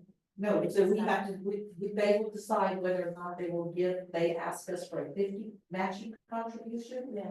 Or a 30% contribution. They will take the grant application and say, okay, Virgin will give you 0, we won't give you a grant at all, or if they do, they'll say we want 30% matching contribution from you, or they'll tell us they want a 50% matching contribution from us. Which means if we apply for a grant of $100,000, let's say. Let's say our grant paperwork shows $100,000. They could say, we want you to spend 30 and we'll give you 70. Or they could say, we want you to spend 50 and we'll give you 50. Or they say, we're not gonna give you anything at all. Good luck. What are our current revenue at all on the extract? Right now, we have, for as far as I know, I don't know what currently people are spending in town based on the races. So I know like for the town, it wasn't much, but I was. No, but it's never been very. Wow, it's never been much coming to the town itself, not necessarily there. Well, of course, at the time when, in the past, when we're talking about doing this in the past, we didn't have any businesses in town. There was no place in town for any of the people that came to the BMX track to even spend any money. I have a question of. For Trevor or the guy, What's your name? Michael. Question for Michael. Because I know, I used to work in an office and watching your shot. And so my question is, are these 50 races that you have, are they current races that you guys currently have? 50 Yeah. races a year Yeah, so, right now? Virgin BMX has never been open at all in the winter time. And it's only open, when I took the track over for 2023, they only raced 3 times in 2023. Right. They were number 9 in the state. Since my wife and I took it over in March, we raced over 50 times. We did more races than anybody else in Utah. We brought it to number 3 in the state, which allowed us to get a lot of great races for next year. So yeah, we're gonna continue trucking 50 races, about 4 days a week. The timing system, those kind of things are just, they because of bigger races, the nationals that we could apply for at that time would bring in a huge amount of people. Like I just got back from Missouri over this weekend, and I mean, it's You just got back from where? Missouri with my boy. Yeah, so we travel nationals. USA BMX does about 30 of them a year. The higher up we get, and the more we race, the more rider count. The more points the track gets, the better benefit it has. And I've gone back many, many years and records of USA BMX, and this track has never done anything like it's doing on it. Thank you. You answered my follow-up question. Yeah. After my follow-up question, the last part is, when you get all these improvements and it does it the BMX accreditation and qualifying for nationals and all that, all of these will put us into a different category where we can bring in more, it's more at a professional level instead of just Yes, pro races. a beginning region round. Yeah, league races, so we just got our first coach, first time in history that Virgin BMX has its own coach, the local resident, well, local to Hurricane. So like starting the leagues and things like that, bringing more people from the community to come out is just, it's gonna be monumental for that track. Right now, we're sitting at about 100 members, when we took it over, we had 7. So yeah, so. We have to go through the pain first, but yeah, all these things that Trevor has put together and Bella are just to make the USA BMX take a look at Virgin. And because of the beautiful backdrop, 10 acres, that track is amazing. It's a dirt track. It's a gem, and nobody really knows about it, but they're gonna. Sorry. I simply had a question on how the town owns it, and do we have it maintained by like a club or a group, and they charge membership? How does it work for you guys? So it's a USA BMX sanctioned track. There's 303 of them in the United States, Canada, out of 15,000 cities. Okay. So these tracks today to develop are in the millions of dollars. So USA BMX, they pretty much take all of the money. So when a member comes, it's $80, for a New Year sign up. Uh-huh. My wife and I, we donate $20 back to the rider, charge them 60. Plus we give them some free races, kind of entice them to come in and, join us every week. But yeah, USA BMX, their corporation, Yeah. they take mostly all the money. They also have the insurance, So, for us. so when a race is hosted here, it's hosted by, or it's promoted and ran by a race promoter, or is it done by you guys, and do they pay a fee to use No. our track? No, so what happens at a, like say a national event, the track gets to keep parking and vendors. The rest of it, race fees, all that goes to, they pretty much take over the track. USA BMX, they bring their semis in and a big ordeal, about 3,000 to 4,000 riders come in. And, they grab the facilities from us and then they take over, they make the money, but what it does is the impact, that's what they guarantee, for the city. So they'll bring in, 3,000 to 4,000 people that are gonna use campgrounds, hotels. So how often in a year would BMX do something like that? They do 30 events a year. All around the US? So my wife and I, So maybe one? yeah, we went to 18 of them, yeah, so we went to 18 of them. What's really good about Virgin BMX is it has the space. The one that's in St. George doesn't have the space for semis, doesn't have the space for camping, that kind of stuff. So that's where we're kind of lucky at, and we can have bigger regional races, plus Gold Cups, we have a state race this year. There's a bunch of it, it's a lot of good. No. One more question. So, and then I'm gonna ask. Somebody else has it. The insurance in the meantime during your practices and during your other, is that also US Yes. state aid or? Sorry. Yeah, so nobody can come on that track unless they are a USA BMX member. Okay, And any incidents or anything that happens taking place within that fence is covered. so it's not solely during their events, like if you held a practice event Yeah, or we a practice pay that. race. Every time that every time we open up the doors, Uh-huh. we pay the sanction insurance fee. We inform them that the practice or race is happening, and we have a computer system that we set all that up through. So they're aware every time the track is open. They set us a bill. Thank you. You're Well, welcome. thank you. So does the public, anyone here have any comments you would like to make about the BMX, about whether or not Virgin should consider investing any money in this, in which case we're asking her to state for matching funds? Yes, Ken. Appreciate the opportunity to comment. As arguably the closest neighbor to the department. I have loved what I've seen go on over the years. That's what it does for families and opportunities for kids to do wholesome recreation and sports. I grew up that way myself. As a person that lives in the neighborhood, totally supported. I have some questions currently about how town handles water and some of the utilities. They're using culinary water, I know, for the restrooms. I don't think they have irrigation water to water down the track or anything like that, and I don't know how that's tracked or paying for that, but I would hope that we could get some previous Michael dreams and hopes. Then there are a lot of things when it comes to utilities, a lot of things as to how this affects a neighborhood that's a very quiet and peaceful rural neighborhood. I was really excited. One of the things on his list right off the bat is dark sky, of course. And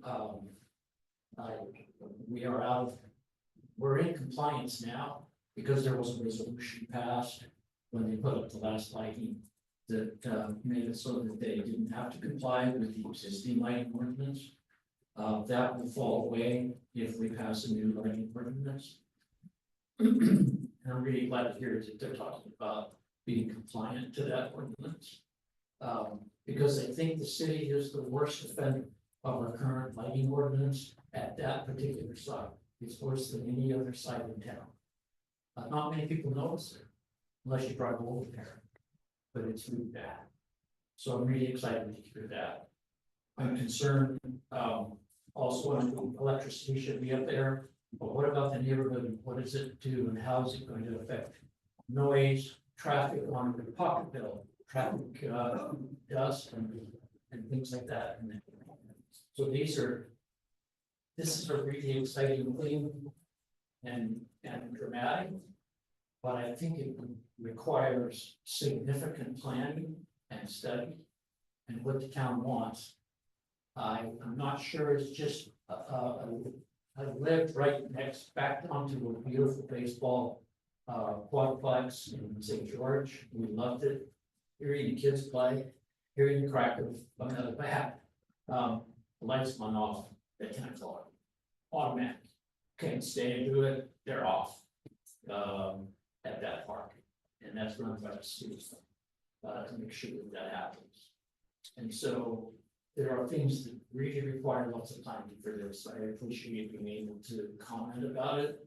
Hope that we can work with Michael as this goes forward. And I hope the city will require that particular part of our town is able to stay quiet, to stay peaceful, to stay dark, stay safe. Thank you.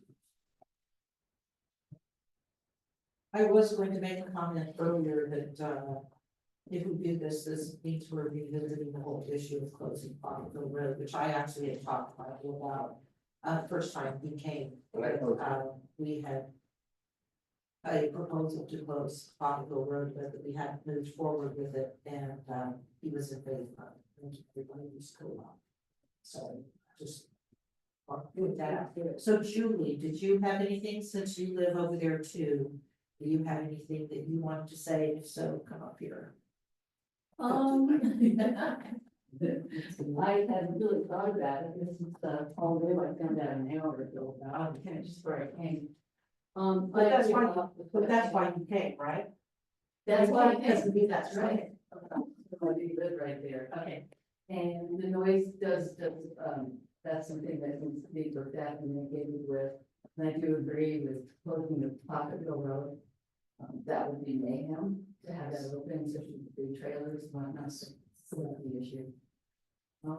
I like to see the kids having fun. I think it's a good activity. I ride bikes. Love it. Maybe we can be a bike community. That would be nice. Yeah. Especially if we can get that trail along, Sheep Ridge Road too. You've got people riding bikes there, coming down Zion Corridor Trail out there. You've got a lot of potential. It's a way we can stop on the traffic. Thanks for letting me go. Okay.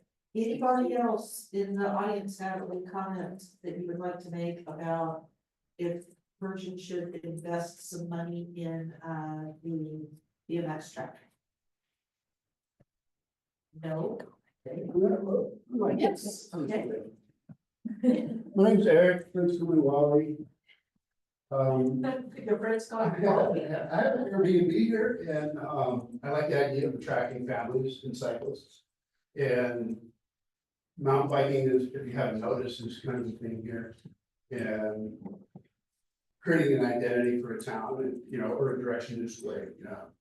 Tents and trailers has been done.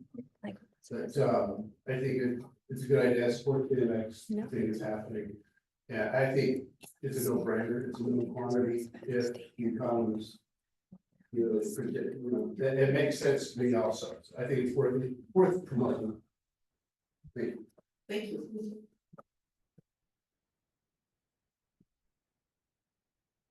Okay, so guys, on the council. Well, Jean, I'm gonna go up as a resident. Is that okay? Yeah, I have to. I have to. Let me get my hat off. Gonna go for work. Hello, I'm Shiloh Katie Hockey, and I'm here speaking as a resident. I met Trevor a few weeks ago, and through the conversation of the grant. And I met Michael last November. And I left for a long time now, and I was back reintroduced to the extract, so on and so forth. So while I'm doing research, working with Trevor, which was amazing, I looked at the interest from our survey that I had eyes on in cycling as a community, and asked, why are we not more identified as a cycling? And just with the economic impact that the future can be based off the numbers, and already having a location that is ready. We don't have to invest too much in infrastructure or concept or idea. What a great platform to begin that hopeful phase. And I reached out to people that I've never met before that are in the bicycle community to kind of show up today and kind of like, here we are pitching. I think this would be a great entry and investment, and something very low impact, family friendly, and also can create a lot of revenue financially with events, lodging, and all the things that was proven in that. So we look through the packet, and if you do have any questions, feel free to reach out to my email if you need things more detailed or like, but I'm a pro. And I hope it was for it. Thanks. So, Trevor, is there anything I have not said that you think needs to be said, something I missed? I think you covered Okay, everything. the only thing I noticed that I did not talk about is, he had in here, there's a little chart showing a pie chart showing that of the user base, the demographics of who comes, 40% are 8 years and under, and 40% are from 9 to 17 years old. So 80% of the people that come to the track are riders, they're children, and then 18 years, there's 20% of the riders are over 18. But that's a lot of kids and then their parents. Exactly. Their parents are. Yes, I do have some questions. yes, go for it. The restroom that is there, I noticed that there's no lights there with the restroom. Has that changed since the last time I was there? Yeah, I put in, solar lights Okay, inside, yeah. But there's no electricity out there. okay, okay, so there's, that's what one of my concerns was. When I visited a year ago and I walked over to the restroom and Yeah, completely dark, yeah, we put a couple lights in each one, but that would be really good to be able to have the electricity there, so we could actually identify that there's a building there on the exterior of it, because the lights are inside. So that. So the issue with the electricity is, as we said, if we spend money right now to get the electricity run into the park, to be an extract, that will not be considered our 50% contribution or 30% contribution or whatever, because you cannot use money you spent before you were awarded grant as a matching contribution. Just, that is not allowed. And if you want that as a project, it should be submitted on the capital improvement project form and submitted to the committee. But we're fine. Put it on the form and you guys can look at it at your next meeting coming up. But in the meantime, if we're going to do this, I gotta have a grant application in the way of March 17th. So the grant is for how much? That's the question. That's what I'm trying to The figure. question is, do we include the electricity in the grant application? If so, we're looking at about $100,000. And it will not get done until next year. Because, or later in the fall, but it won't be before the season starts again. Or we go ahead and spend the $48,000 that is not part of the grant application, nor can it be our contribution for the grant. What's our, you mentioned 30% and 50%. The state will decide that. All the state The decides. state decides that. We, of course, we ask for the maximum contribution. We ask that they give us, that they only ask for 30% from us. But it's up to them whether they say, yes, we'll give you 70 or we'll give you 50. But maybe prudent to wait just in case we need, or so that we get some of the revenue to cover them. That's what I'm asking. If we want to, they'll, if so, they will start off the season using the,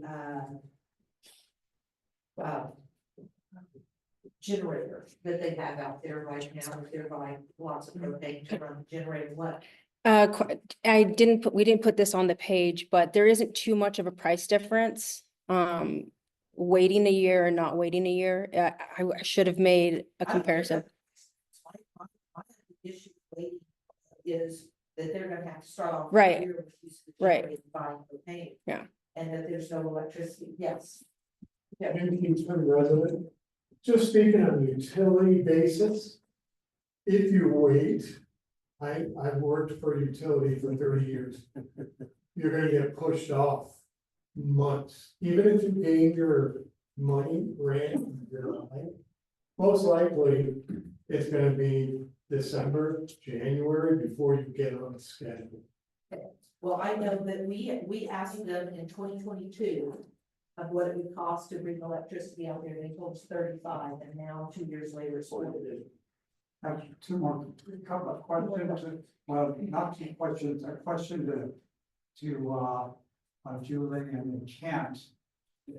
Are you hearing the generator go on? No, I don't hear the generator, it's protected back behind one of the buildings. No, I don't hear the generator, we do get the loudspeaker at times, which we complained about, but they seem to turn it down, once they realize that it's a little too loud. We see the lights. It's the lights that are. It's The lights, And yeah, if they were night sky lights, that would help. And how late at night do you go? So it really depends on the amount of motos we get and how cold, like we've already started, we had our New Year's Day race and we did that on a Saturday. So when we do have an opportunity to do it on a Saturday during the day, we do. Right now, we're not open, like when the sun was up until 8 or 9 o'clock at night, we would do more practices. Right now, we're just keeping it as minimal as possible until we get a time change. But typically, we go from 5:30 till 6:30 for our registration, and then we start our racing probably after, but we've been out of there around 7:30, 7:45 now, just because it's really cold. And in the summertime? We'll back our hours up to about, starting our practice 6:30, and we'll go a little bit longer, so like 8 for our practice, and then we have about an hour worth of racing, and then the sun comes down. So you're done by 10 o'clock? Yeah, our We state would race, say lights out 10 o'clock. yeah, our That's state, not a problem. you know, we kind of started off on a bad foot, because when we took the track over, there was a state qualifier race already scheduled. And we were really trying to get that done, you have to be your state qualifier, so it was March 17th. Yeah, and it was our first time running the track. And we had around 200 riders there, and so we actually ended up, and we were working on a pole generator. And we barely just took over the track, and so as many volunteers that could help us, so we did kind of stay there late. I do apologize to the residents, but I think we were there like on that night till about 11 or 11, yeah, it's like, but it was my first time, and I. You haven't done it since, okay, that's okay. Yeah, we're getting better now. They have much, we attended Yeah, prior to being the track operators. we did, we attended the year before that, They did run very late. yeah. So I do have a question. So, are you encouraging people to camp around then? No, not at all. No, not at all. That property around us is not ours, we don't have any. We, now, for the state race, because what we'll do is we have like a double point race on Sunday and then the state race on Saturday, so. I spoke to Jane and we talked about possibly doing some kind of permit camping. Like actually there, or just have it there. But that's typically- beyond them land and surrounds. Well, it. yeah, within the confines of the actual fencing that we have on the 10 acres. Now, that is pretty, that happens at all the state races. Okay, So, yeah. so. But not right now, nothing like that. So to answer the question, Julie, is that, you know, the BMX track is just a little donut hole inside BLM land. So, Right. if people want to camp with BLM land, there's They nothing can to do do it with they that. want. Okay. Yes, Kim. One, I'm concerned about the water that we Yes. leaked recently and. Yes. drained a lot of the tank we had, I think it was old, I don't know how to put it in, I was PVC. Probably.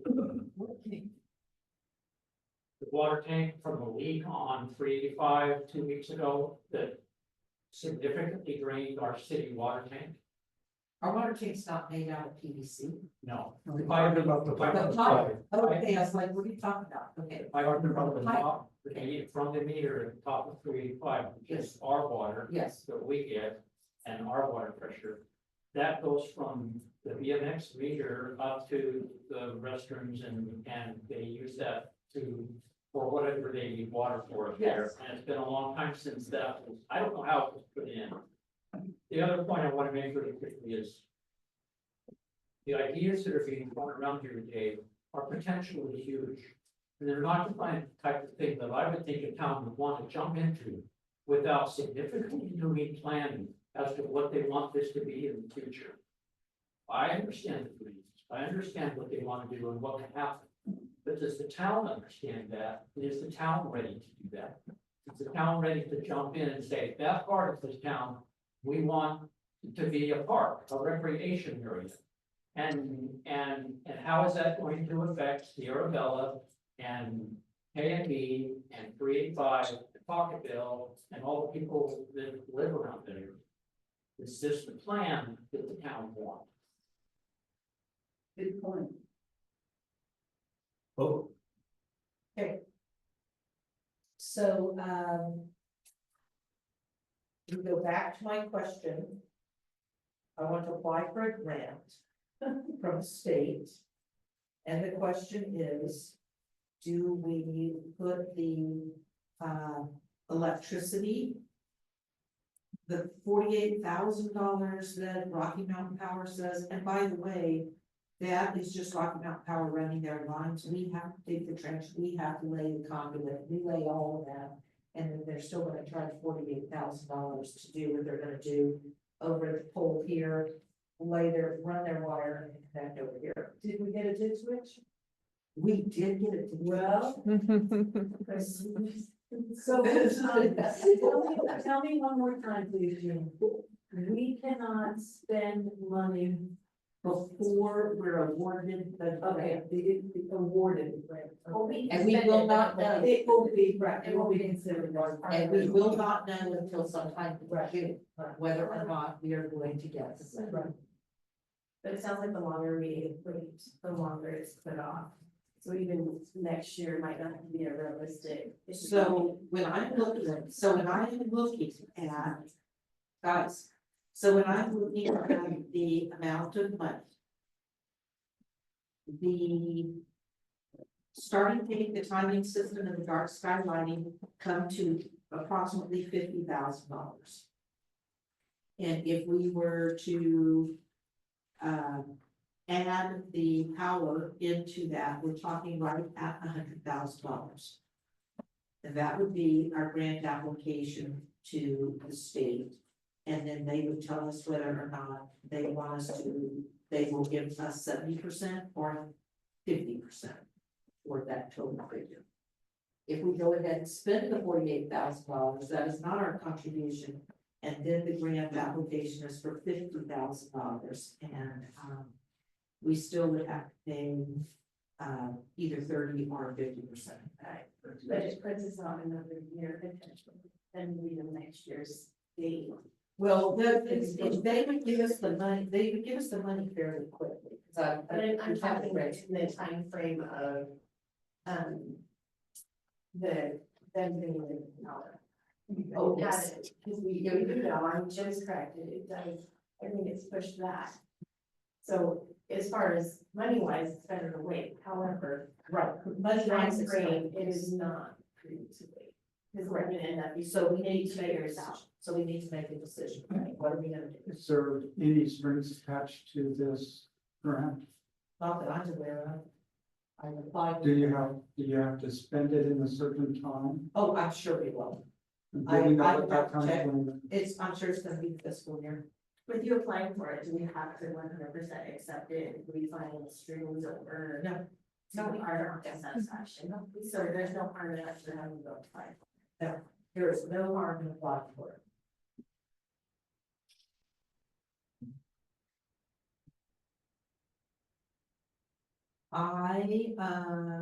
Let's see if this little bit here, if this says that it must be spent in the fiscal year, but I don't think it is.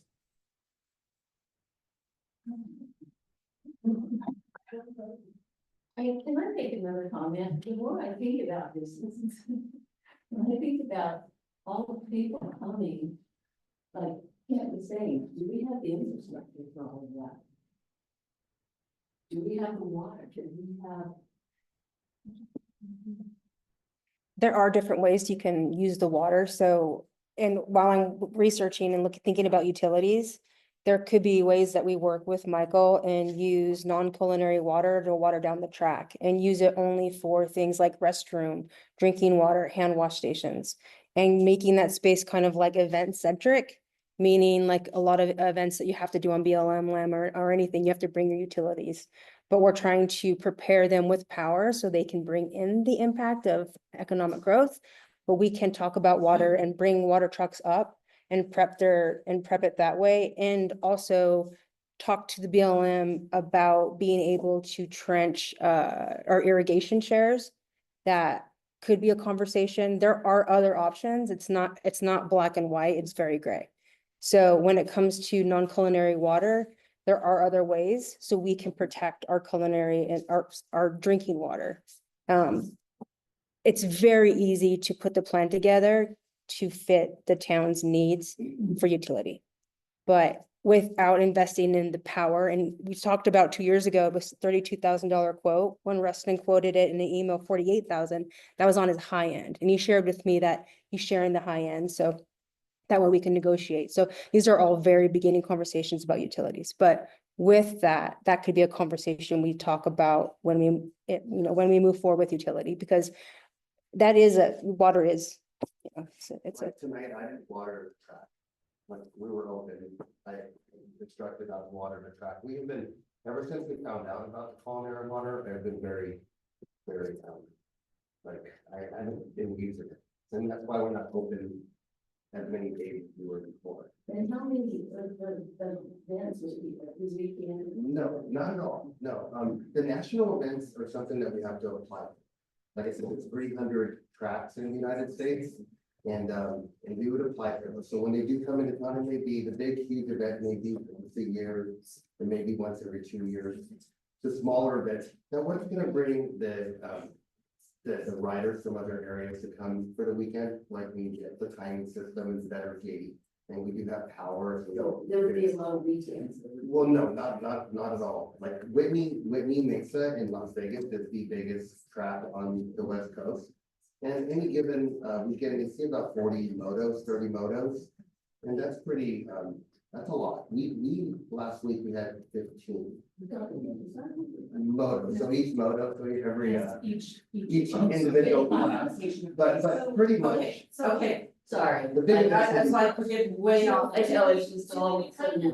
Julie, we kind of answered part of that water question. I just leaned over and confirmed with the variable, but this is gonna use way less water than a regular business would, a hotel. Mhm. And you think this is one of those things that it is a big project, and I completely agree with you.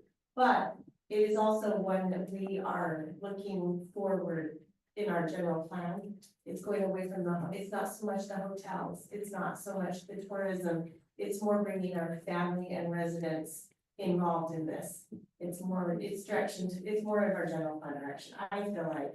And the impact's gonna be minimal because they can truck in irrigation water, they can truck in those, and the culinary water is very minimally used on that track. I do have one more question. Go ahead. It's both to Julie and Kent again. Out of all the, I don't want to call them complaints, but I will for lack of another word right now. With all the other, with the complaints or, of the BMX track, which is the worst, the lighting? Right now, so the lighting is pretty, If you're gonna pick the top, would be the lighting. I don't mind it, a little bit of noise, but no. Okay, just so you know, I can find nothing in their, they said they're going to let you know by mid-May, not June, but mid-May, who, if you've gotten a grant or not. And I cannot find where they say a deadline to spend money. Okay. I cannot find that in here. Well, we'll have a decision on the disbursement of the funds and priority of the use of that funds, correct? Yes. So tonight, all you're seeking is permission to. apply for- What's that? Yes, all I'm asking tonight is I want to apply for a grant, I'm gonna apply for a grant. Right. It is not gonna be an abstract and I'm applying for something else. That would be like maybe resurfacing the pickleball court or something like that, but I'm applying for a grant. I wanna know if I should apply for this, because this is a lot more money than anything else. With everything that needs to be done to make the BMX track a better track and it's clearly an economic engine, if you wanna put it that way, for the town. And otherwise, it's just sitting there, so this town is this piece of property we've been digging. It's just gonna, if we don't do this, it's just gonna eventually wither away. And we can't do much with it because our deed from the BLM says that we have a year to use it or what it was given to us for. And in the past, I know there's been discussion about sports complex and all of that. This would. Well, we would want it to do a sports complex around it. When I approached the BLM just recently, within the past few months, that asked about leasing the rest of the BLM land around there, they said, no, this is in our queue for selling, and it's not gonna be taken out of the queue to sell. If we want it, we have to. So this would be essence of. Easy on that track then possibly way in the future. Oh, I'd love to have. And that's like. Yeah, so, yeah, I know, we won't even be, I'm not here over here. I don't see, I mean, we either spend the money now or we spend it 20 years from now. Right, so just. You know, and it's gonna be a lot more 20 years from now. Okay, so I'm gonna go ahead then we're gonna go ahead with the grant process, if I understand everybody. And the only question is it $100,000 grant that I'm applying for? Yes. Or is it the $50,000 grant and we're gonna spend $50,000 right now out of our own money to bring electricity? Why can't we apply for why can't we spend $50,000 out of our own money and apply for $100,000? No. That's what she's asking. The total amount is $100,000. Right. For all of it. Okay, got it. The electricity is 50, all the other three things that we need to do are 50, the total's 100. Okay. If we spend 50 now, then we're only gonna be a pot for. So this grant is site specific. Yes. Understand? Yes. We're either applying for a $50,000 grant or we're applying for a $100,000 grant. Okay, Why wouldn't you apply for it all? why would we apply for what? Why wouldn't you apply for it all? So you want What to would apply be for the the harm? 100,000 instead of just. Do you feel like the amount is going to No. raise the No. possibility of getting No, that's not gonna affect whether less or not we get the participation? grant.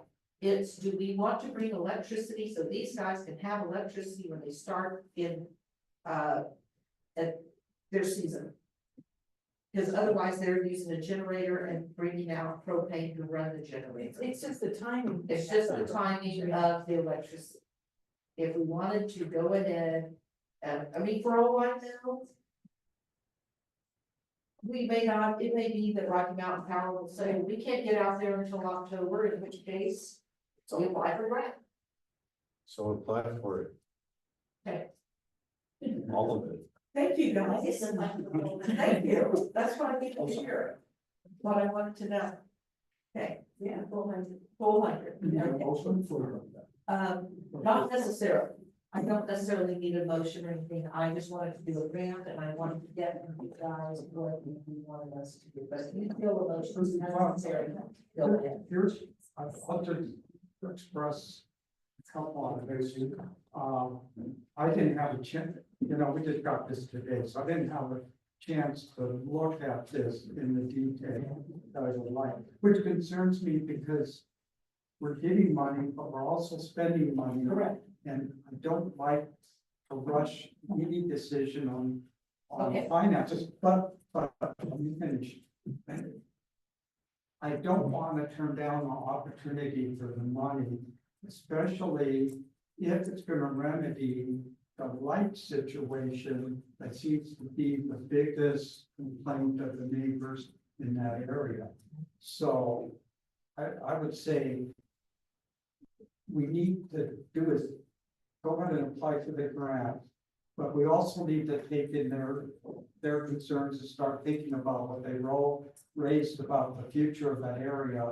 And we need to start doing some planning with respect to the BMX park.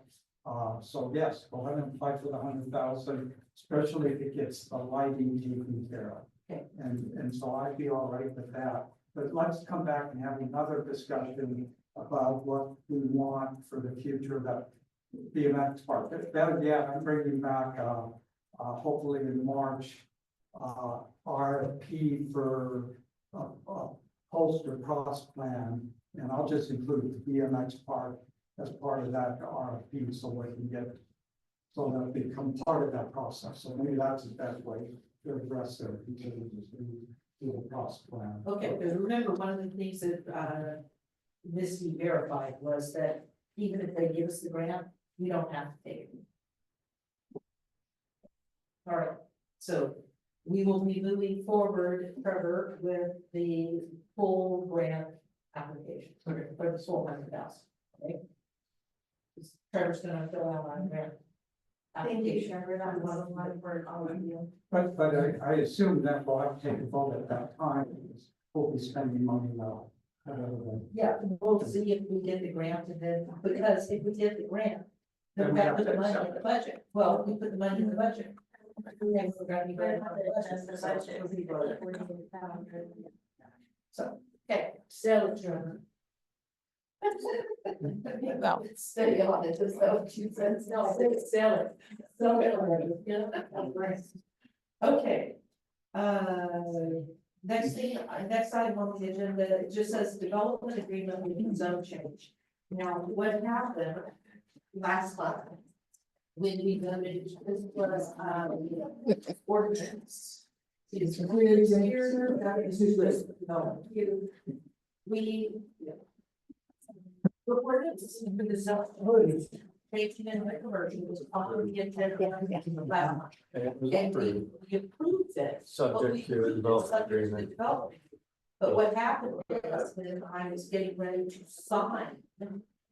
So that we could publish it and post it and everything to make it final, I realized that when we approved the zone change, we did not. Amend the language on the. We did not amend the language on the ordinance itself Okay. to say, subject to the development agreement. And we did that when we did the whole development agreement. We amended the language on the ordinance to say, subject to the development agreement, but we did not do that when we voted the subject. So we need to amend that ordinance, and I wasn't sure how. Well, if the development agreement gets signed, it makes this property subject to a development agreement. I don't know if you need to necessarily go back and amend if they're willing to participate.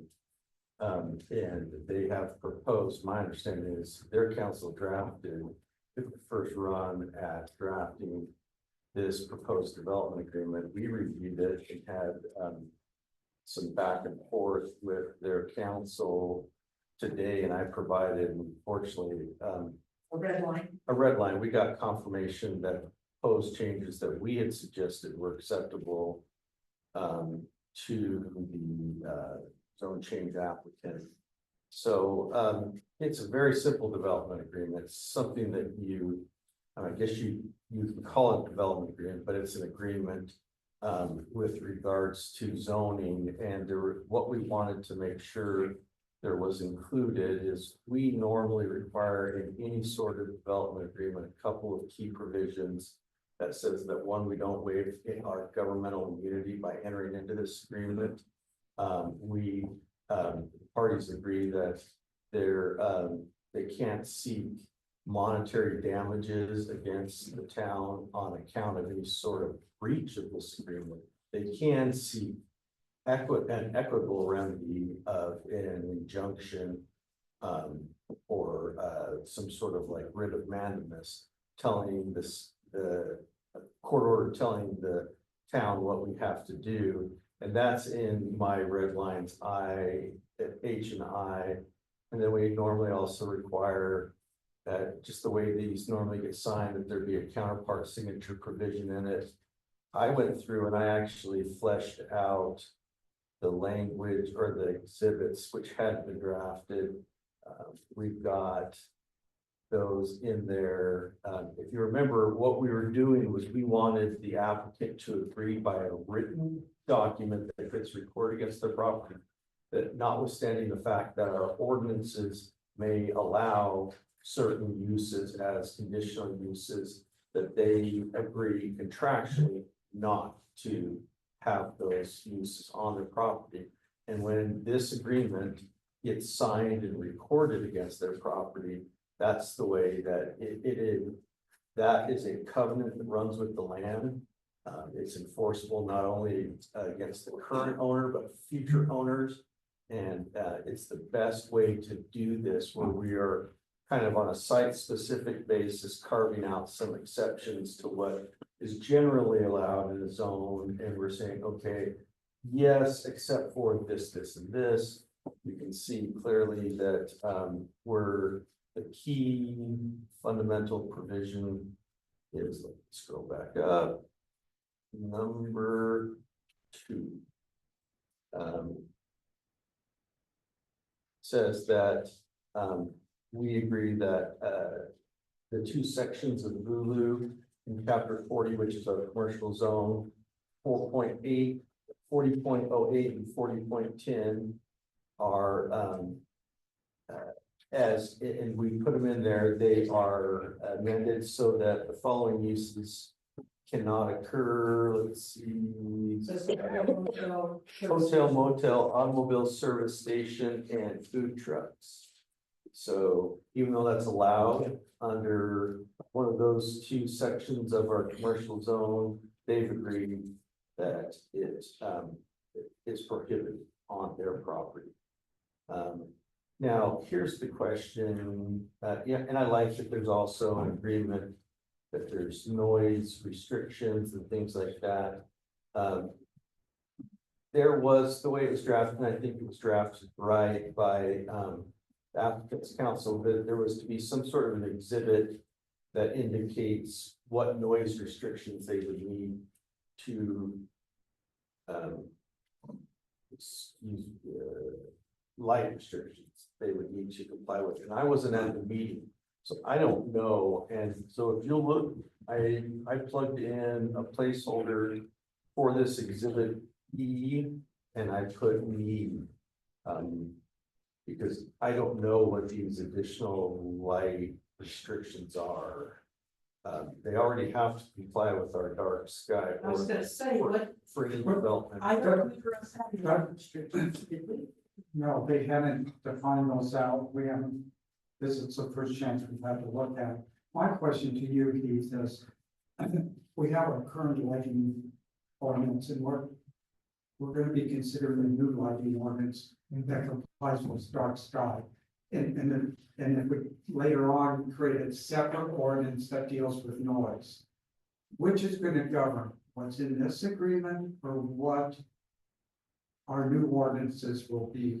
And so my concern is that if ours is more restrictive, they're going to come and say, this applies over your new ordinance. Yeah, I see, so I. And so I have some language to deal with that, but that was the biggest concern about it. Yeah, I looked at the way they have written paragraph 2. And let me get back up to it.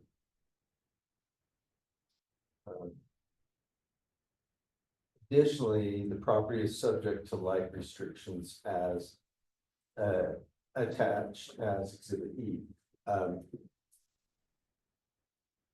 There possibly could be some additional language in it, but it starts with the term additionally, which would mean that these are restrictions above and beyond our current restrictions. But if we want to clarify that and make that even more specific, if you're asking the question, what if we adopt something more restrictive in the future? Yes. If we took this section out, I personally don't even understand what the council's reasoning was, but I wasn't at your meeting. I think you just say they must, they have to comply with all lighting ordinances, as amended. Now in existence and as may be amended in the future. And so realistically, lighting, that type of aspect, that comes into play at the time, not when they're really getting a zone change, it's when they're actually coming in for some sort of development permit, a building permit, a commercial building site plan, and set of commercial building plans for a building. They would have to comply with night sky ordinance and all of our lighting provisions and all of our noise ordinances. So here's what I would have ended up suggesting, is after the language, light restrictions attaches Exhibit E, comma, or town code, whichever is more restrictive. My point is, I don't even know what to put in E. So why do we include it in there? At all. Oh, yeah. He should say what, and I don't remember with the different things that we talked about at the meeting, when we were talking about all I remember was no hotel, no gas station, no, food trucks. And I remember those, and the noise. Right. And I had proposed, and I had said that if there was gonna be music, because we don't know what project they're planning to do there. But if there's any music, there would be behind whatever building. And I don't even remember us They discussing. talked about the same thing, we talked about the same thing, Paul was actually bringing that knowledge, but he was concerned about the fact that we are putting in new lighting ordinance.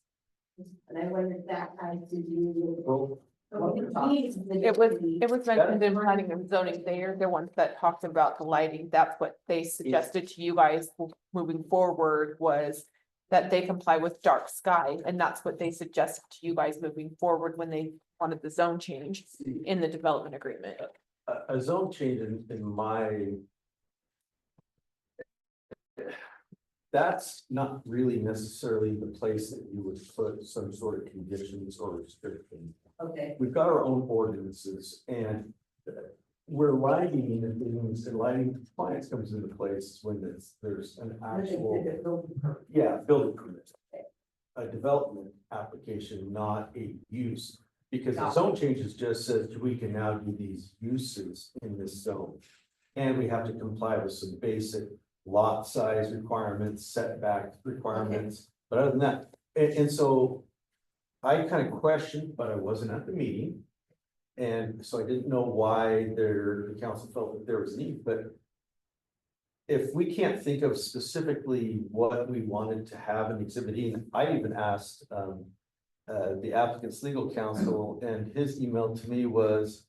The guidance the council gave on the lights was they wanted it to be dark sky compliant. As they are looking at passing ordinances to make Virgin a dark sky town. But that's all that I remember. I don't believe my client would be opposed to, okay, because when I saw this thing with the definitions and this whole line definition, I'm like, what is this? I was like, we never talked about that. And the general standards and criteria in this, I don't know. Yeah, where like, did this come we, from? I was gonna say, we didn't talk about anything like this. It's in which document?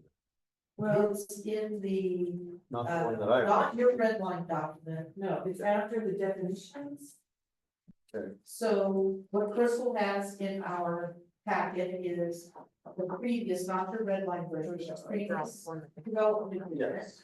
And Right. then I think- attached I think was all they this were- definition. We were all like, what is this? Yeah, exactly. So, that all being said, going back, I think that we should eliminate. The thing about noise and lighting and deal with that at development.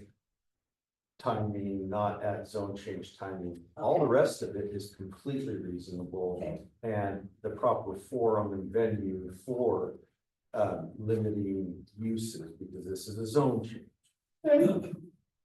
So we would go to, so basically, it looks like if we're looking at your red line version. Paragraph 2, we would delete the last sentence and delete A. Subsection A. Maybe the last two sentences, additionally, the property is subject to the light restriction. Yes, the last two sentences. Yes. Yeah. Yes. And subsection A. So you would delete those. And then take care of that at the time of a building permit or the plan comes in, they go to DRC and all that. Then the DRC would take care of some of this. That would be nice. Okay.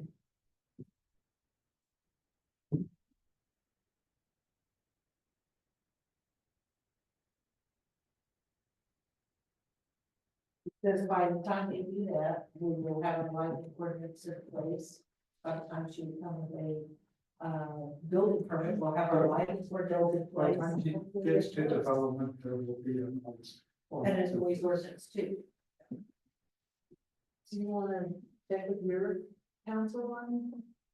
No, I just wanted to say, when we did our planning and zoning meeting, there was a motion to move forward with an added noise and lighting concern when it was voted through. So my attorney just put together things that was in the surrounding areas, Grand Canyon, Ivans, and he specified their lighting and noise ordinance so that we had something to go off of that would say, whatever you guys have will even be more restrictive if we have to be, just to be able to move forward based on that original motion, not because town council required it of us.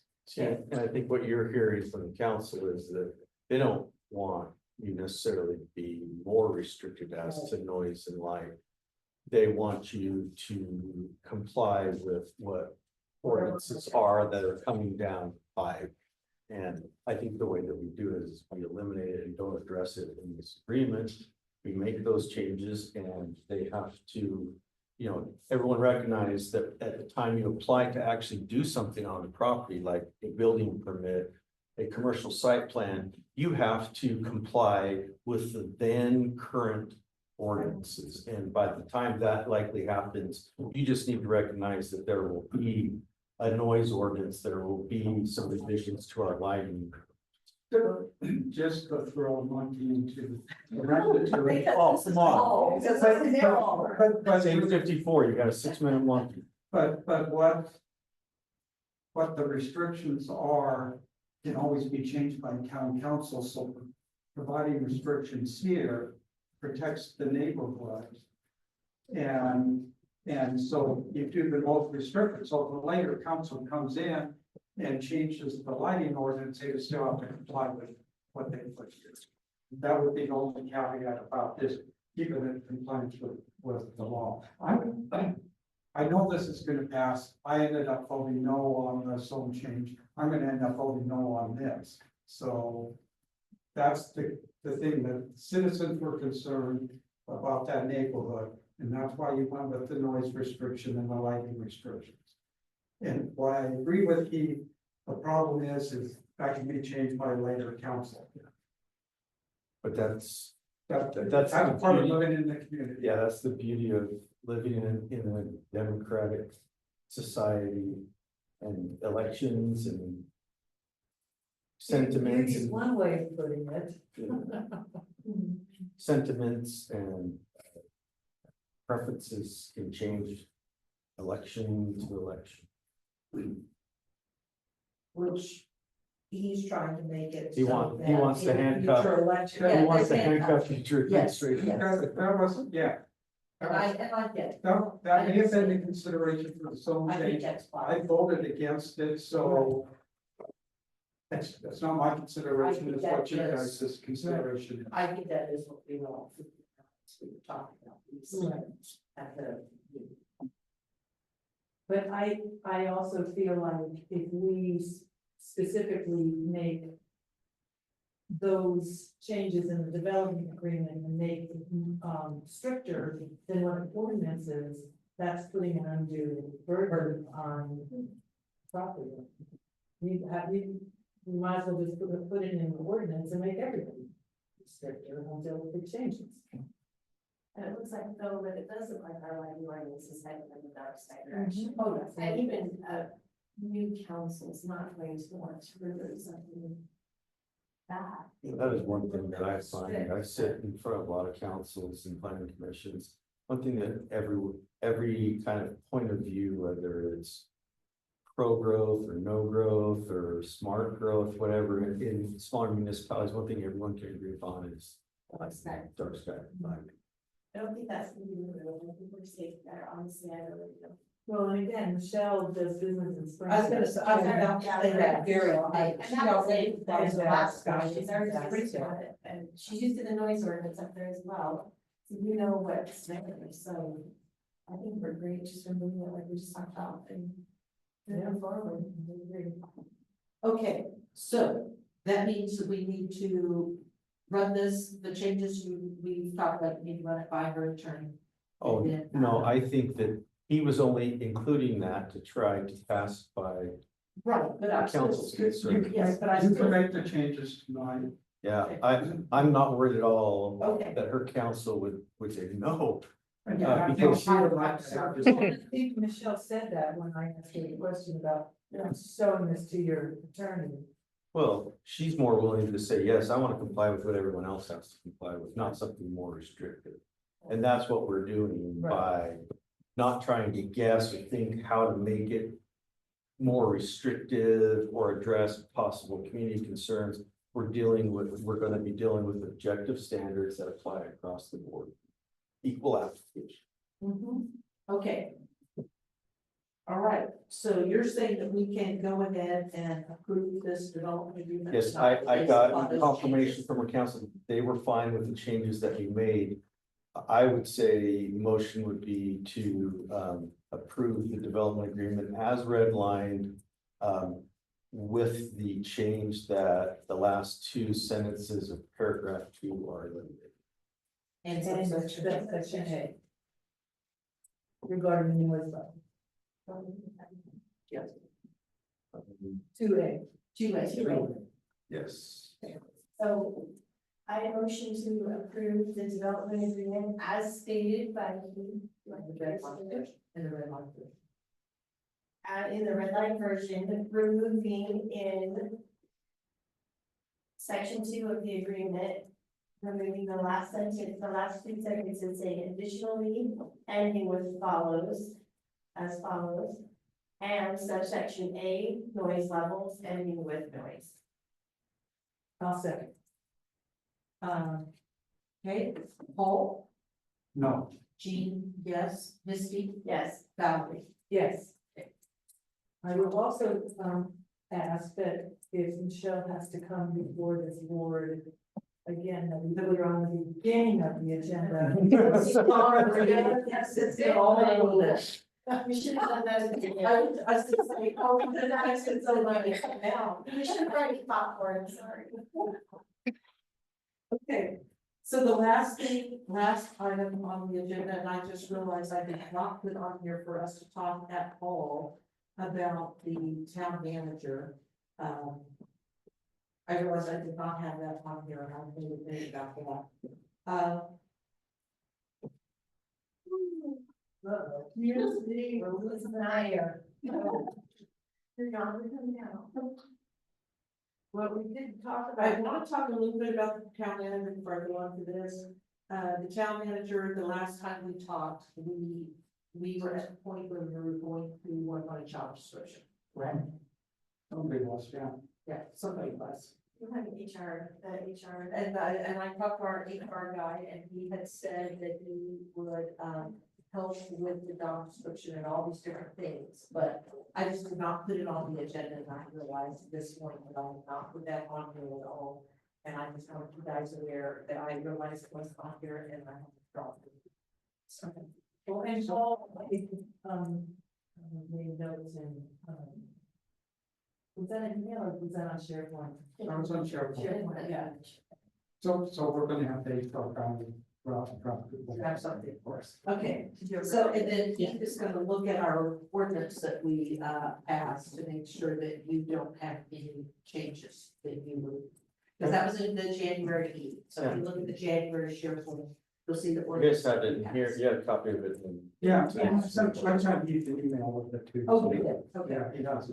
All right, so the very last thing here about the contract for the project manager, I had written to Todd after our meeting last week.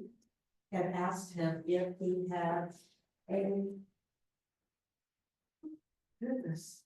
I asked him if he had a standard contract for project manager. That he would be able to send to us, and then he wrote, said that. He was going to be out of town this whole week. But I told him I want to try to pick up for us, this week, and he's out of town this week, and then he has a meeting on the 25th. So Tuesday next week, he has a meeting with the contractor.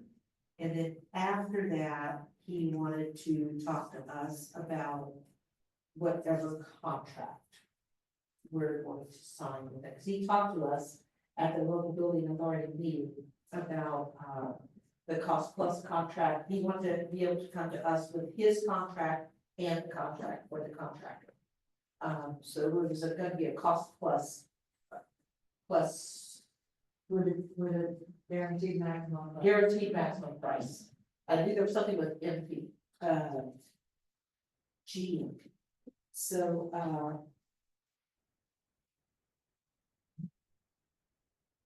we're gonna have a meeting of the local building authority, and I don't wanna wait to do it at, our regular town council. Because that's gonna be March 18th. So we're gonna work on a special meeting. Sorry, we're gonna do a special. So I just want you guys to know, so his meeting is on the 25th, so I would like to do it like that very first week of March if possible. We don't have to choose a date right now. So we're talking about not only the contract, the general contractors agreement with the building authority, but also A project. project manager agreement, okay, so. You know, we've done for the town in the past, we've done several different. Independent contractor agreements, where individuals have provided various types of services to the town, and I don't know that it would be. That much harder to modify that and simply in a schedule have a scope of services. So maybe he should come. Well, he can come with his own agreement, but I would. Much preferred. I'd like to look at it, but we kind of have a standard form that we require. Any independent contract work for the town that we're paying any substantial amount of money to sign. That's my own thoughts. No, it's not the first week of March. I'm not necessarily wanting to do it next week. He's meeting with the contractor on the 25th. So I just didn't know what everybody had available on the week starting March 3rd through the 7th. Are you thinking evening or? Evening so that Misty can be there. If it's one that's like the quick one that I can take a lunch break and go sit off, I don't mind. And I don't know, I don't know if it's. You know, I don't mind going through the Zoom if I need to, but I will be out of town, it just and can't. whether I attend electronically will depend on the time, but you will have at least 4 people, so. Yeah, but still, you always have things to say. Good questions to ask. You don't want to have to sit there. Monkey wrenches to throw in 2 days. So you're gonna be gone March, so you're gonna be gone that week. I'm coming back that March, I'll be back on March 12th for a work. Okay, okay. Well, this evening, Andre, if we do it the day,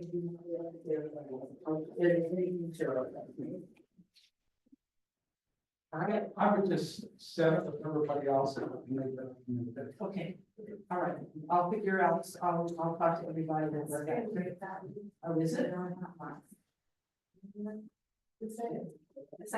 Yeah, we're talking first, we're talking first. Take my color. But like I said, if I'm doing What? evening or afternoon, I arrange it and All right, I will talk to, the guy, the project manager and see all the things available. Is that before I part? Okay? All in favor? Aye. Yeah.